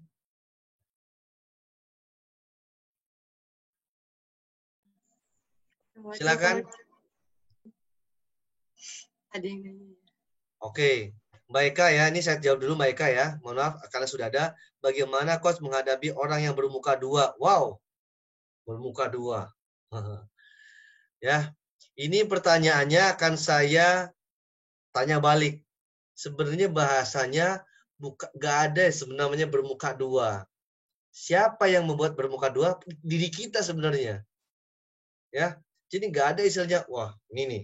Tidak, karena kita sudah berprasangka ya dia bermuka dua. Akhirnya kita membanggakan. Nanti ada lagi bermuka tiga, bermuka empat. Berarti diri kita tidak mau menerima. Ya, tidak mau menerima. Ya, tidak mau menerima. Kan saya bilang, di bukunya sudah saya jelaskan di No Personal Problem bahwa nasihat itu tidak datang hanya dari orang sukses, orang soleh saja. Nasihat itu bisa datang dari orang-orang yang jahat, dari orang yang membenci kita, dari orang yang mencaci maki kita, dari orang-orang yang bermuka 2, bermuka 3, bermuka 4 itu nasihat. Tapi ketika itu tidak jadi nasihat, maka level kita sama-sama mereka. Ya, ini penting. Ya mereka ya. Jadi nggak ada namanya bermuka 2. Jadi diri kita, dari mereka sendiri yang berprasangka bermuka 2. Ya. Jadi istilahnya dikhianati, coach. Ya, dikhianati. Di depan saya baik, di belakangnya itu sudah hal biasa. Dari dulu Quran pun sudah menyebutkan itu. Nanti saya besok pagi insya Allah saya kirim beberapa ayat-ayatnya. Jadi sampai ada yang begini dalam Al-Quran ya, nanti saya kasih ayat juga. Ketika dibacakan, ya ketika dibaca, kamu beriman? Ya beriman. Pas dia pergi dia gini, menggigit jarinya. Saya nggak beriman. Ya, itu ada di Al-Quran dijelaskan, Masya Allah. Ya sama, jadi sebenarnya sudah ada di Al-Quran. Nah itu gimana cara menyikapinya? Ya sudah, doakan dan jangan berpikir kita sampai ke sana lagi. Ya, silakan yang lain. Tadi yang mau bertanya siapa? Silakan di unmute.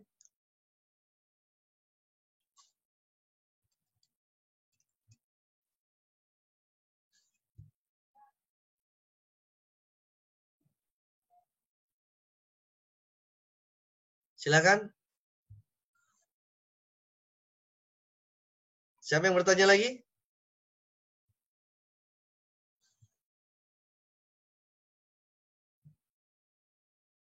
Ada yang bertanya lagi? Sebelum saya kembalikan ke host ganteng kita. Ada yang bertanya?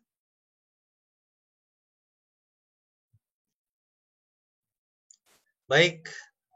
Oh, Mbak Lilia. Mbak Lilia, ada yang bertanya?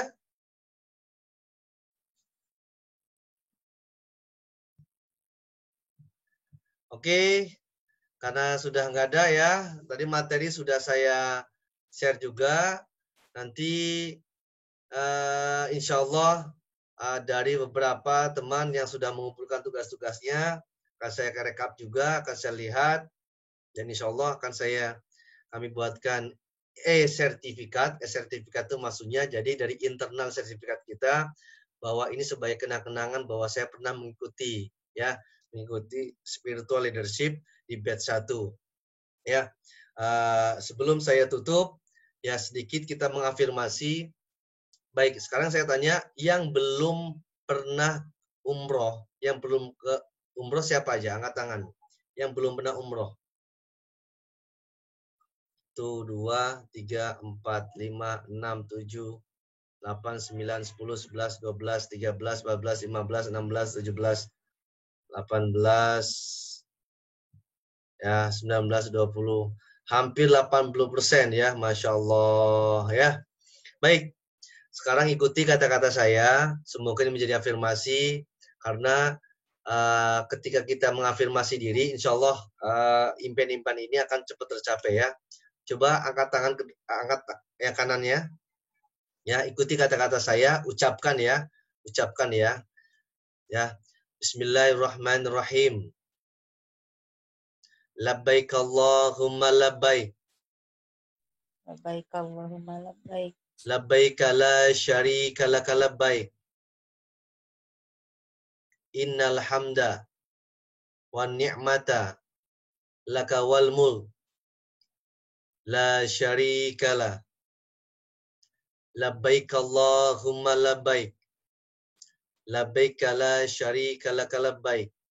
Innal hamda wan ni'mata laka wal mulk la syarika la. Sambil bayangkan itu di depan ya, sambil bayangkan depan itu ada Ka'bah besar, ya kan? Sekali lagi, labbaik Allahumma labbaik. Labbaik la syarika laka labbaik. Innal hamda wan ni'mata laka wal mulk la syarika la. Ya, semoga insyaallah teman-teman di tahun 2021 ya, bukan hanya bisa berkumpul di Zoom, tapi nanti bisa ke Masjidil Haram, nanti bisa tawaf, bisa sa'i, membawa bapak ibunya untuk umroh ya. Ya, mudah-mudahan insya Allah Mudah-mudahan yakin, seyakin-yakinnya itu bisa, kita yakin, ya yakin insya Allah bisa di tahun 2021, yakin, minta sama Allah, mintanya yang serius, minta sama Allah, mudah-mudahan itu bisa terkabul, ya. Ingat, jangan ada kata benci lagi, jangan ada ngeluh, jangan ada alasan, teruslah berjuang, dan yang paling penting teruslah belajar. Mohon maaf, teman-teman jangan merasa puas bahwa saya sudah mendapatkan sertifikat Superior Leadership dari Coach Saiful. Jangan. Bergurulah ke banyak guru dan teruslah belajar untuk menuntut ilmu. Ya, baik, insya Allah di page 2 akan kita dalami lagi materi tentang public speaking agar kita mudah berbicara. Ya, coba kalau teman-teman nanti berbicara begini, yang ngobrol begini, berbicara begini, nggak usah lama-lama, 15 menit aja, bingung mau ngomong apa. Yang ada cuma ini nggak keluar, air matanya keluar. Nah, kalau bisa bagaimana kita gesturnya, ya, gestur tubuh, cara senyumnya, ya, gesturnya. Nanti ada banyak karakternya, ya. Bagaimana kita sedih, ya, jangan sampai kebalik, ngomongin sedih, ya kan, tapi muka kita ketawa, nggak repot. Ngomongin neraka, di muka kita ketawa. Nah, ini berbeda nanti ya. Sedikit saya kasih trik ya. Jadi antara gestur tubuh, ya, muka nih, sama apa materi yang kita sampaikan itu harus sama. Ini enggak ngomongin tentang neraka, ya kan? Tapi apa? Dia gesturnya apa? Bahagia. Assalamualaikum warahmatullahi wabarakatuh. Kalau Bapak Ibu jarang sholat, kalau Bapak Ibu jarang sedekah, kalau Bapak Ibu durhaka sama orang tua, Bapak Ibu akan masuk neraka. Nah, bayangin, begini, neraka? Coba, beda. Lah, dia pas ngomongin tentang surga, beda. Gesturnya malah sedih. Kalau Bapak Ibu sholatnya rajin, sedekahnya rajin, berbuat baik, Ibu masuk surga. Nggak ada yang mau. Ucapannya benar, gesturnya salah. Nah, ini berpengaruh, makanya penting ketika kita mau mendeliver. Jadi ucapan belum tentu dengan gestur yang sama, ya. Ketika bahagia harus dengan muka bahagia. Ketika sedih, bagaimana kita benar sedih, ya. Jadi harus bisa merefleksi diri. Nanti voice-nya juga sama. Ini berpengaruh. Ternyata voice, nanti sedikit di public speaking ya, itu akan mempengaruhi closing tidaknya ketika kita bisa berjualan. Karena saya lakukan sedikit trik ya, pernah pengalaman. Waktu itu saya jadi marketing franchise di Ayam Bakar Mas Mono. Tidak pernah ketemu orangnya, bahkan orangnya tidak pernah makan ayam bakarnya. Hanya via telepon, saya nggak pernah ketemu orangnya. Tapi dia deal mau transfer, dan itu mau transfer. Jadi dia buka cabang. Bagaimana kita bisa mendeliver ucapan gesturnya. Dan ada lagi triknya adalah bagaimana kita bisa paham karakter orang melalui foto profil. Masya Allah, nanti ketahuan bagaimana kita ngobrol melalui foto profil juga ada. Ya, triknya, saya kasih trik ya. Jadi kalau misalnya kita pengen tahu itu bahasanya adalah kalau teknik public speaking, saya bukunya ada nggak ya? Oh nggak, saya bawa. Ini ada buku, ini buku guru saya ya. Ini namanya Mengenal Manusia. Nah, mungkin ada yang pernah ini juga. Ada juga yang lain ya. Jadi triknya adalah ada namanya reporting data. Kalau kita pengen ngobrol sama orang biar ngeklik, kita nggak pernah ketemu, maka apa? Lihat foto profilnya. Klik. Foto profilnya apa? Ternyata foto profilnya adalah sama keluarga. Lebih detail lagi, ternyata hampir keluarga ini pakai baju warna biru. Berarti warna kesukaannya adalah biru. Lebih detail lagi, ternyata foto suaminya itu ada logo bolanya. Nah, atau mungkin ada apa. Dan itu bisa menjadi bahan pembicaraan. Nah, itu akan ngeklik. Ya. Nanti ada namanya bahasa mirroring. Mirroring itu adalah kita ngobrolnya bagaimana, caranya bagaimana juga ada. Ya, insya Allah nanti mudah-mudahan bisa disalurkan juga, karena ilmu public speaking ini pernah saya sampaikan waktu itu di DU Bu Fitri Solo. Puasa-puasa kondisinya dari jam 7 pagi sampai jam 6 sampai buka tank itu belajar ngomong. Bayangin aja.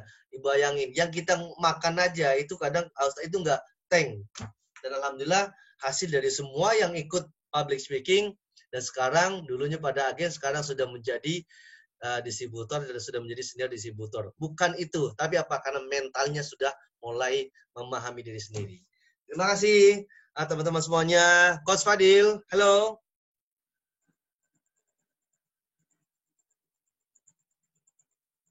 Coach Fadil.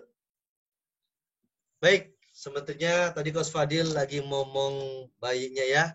Jadi kami tutup untuk pertemuan terakhir ini. Insya Allah mudah-mudahan tetap di batch 1 akan masih saya maintain untuk di WA-nya. Siapa tahu ada yang tanya-tanya silakan.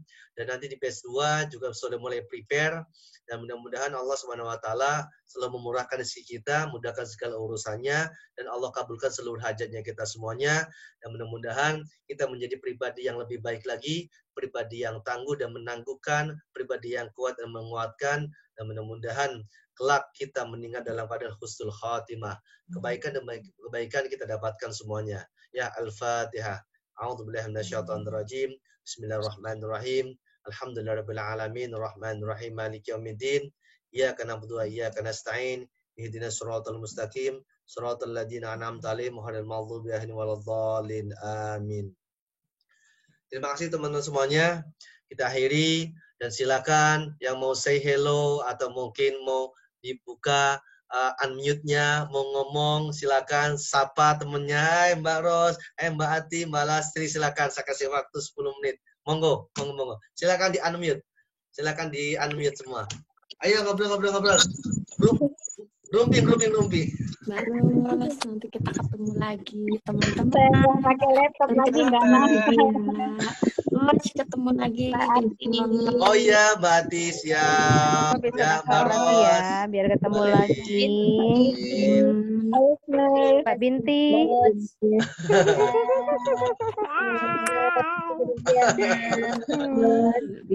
Besok jangan lupa transfer ya, biar ikut lagi. Masya Allah.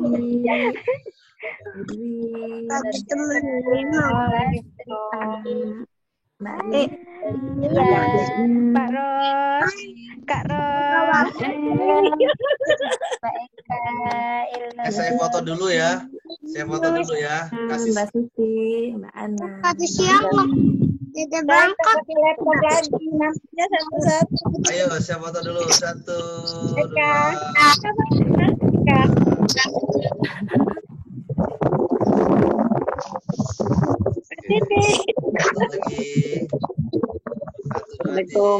Waalaikumsalam. Makasih Mbak Ana, terima kasih sharingnya ya Mbak Ana ya. Masya Allah. Ini kalau lagi nggak COVID, terus ya, Bos? Gimana? Kalau lagi nggak COVID begini seminar terus. Saya kalau nggak kopi seminar terus Bu, Sabtu Minggu. Dan Saya saya ada boleh jadwal. ya, Coach ya. Kalau seminar walaupun nggak ada 12. Oh nggak boleh dong, boleh aja. Iya, Coach ya. Nanti kalau sudah nggak COVID, insya Allah saya kan emang jadwalnya ke Palembang sebulan sekali. Ya, pokoknya saya minta, bukan minta ya, nggak boleh patah minta ya. Siapkan menu terbaiknya. Ya. Awas ya, pakai menu terbaiknya. Pempeknya siapin semua ya. Kalau Bu Neneng bebek lah, bebek goreng. Oh ya, bebek goreng boleh lah ya. Ini kok kamera SM. Masya Allah, Bu Neneng ini walaupun bukan di produk ya, tapi sudah jadi keluarga kita loh. Masya Allah. Semangatnya luar biasa Bu Neng.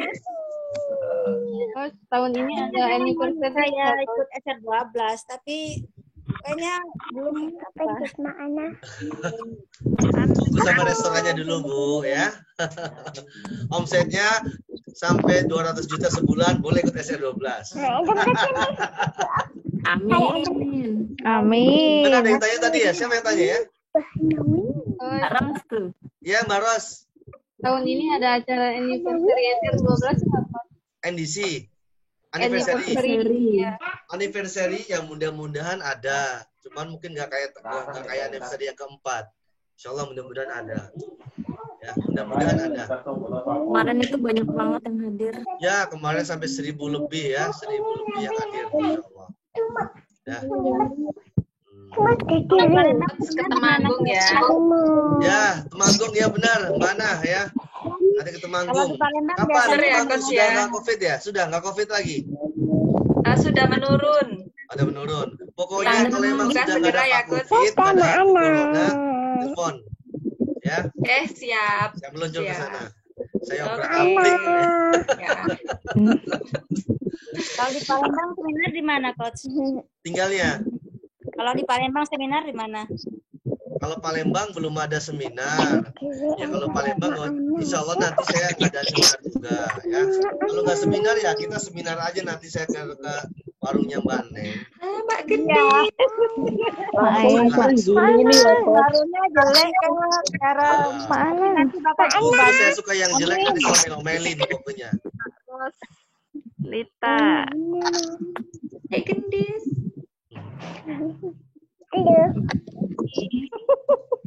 Halo. Terima kasih ya. Tetap jangan lupa bekerja dan bisnis itu penting. Ya, sehat dan cinta jauh lebih penting. Jangan lupa minum madu. Udah 3 minum ya.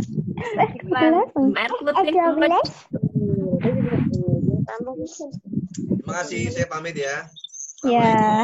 Waalaikumsalam. Salam. Ya, teman-teman.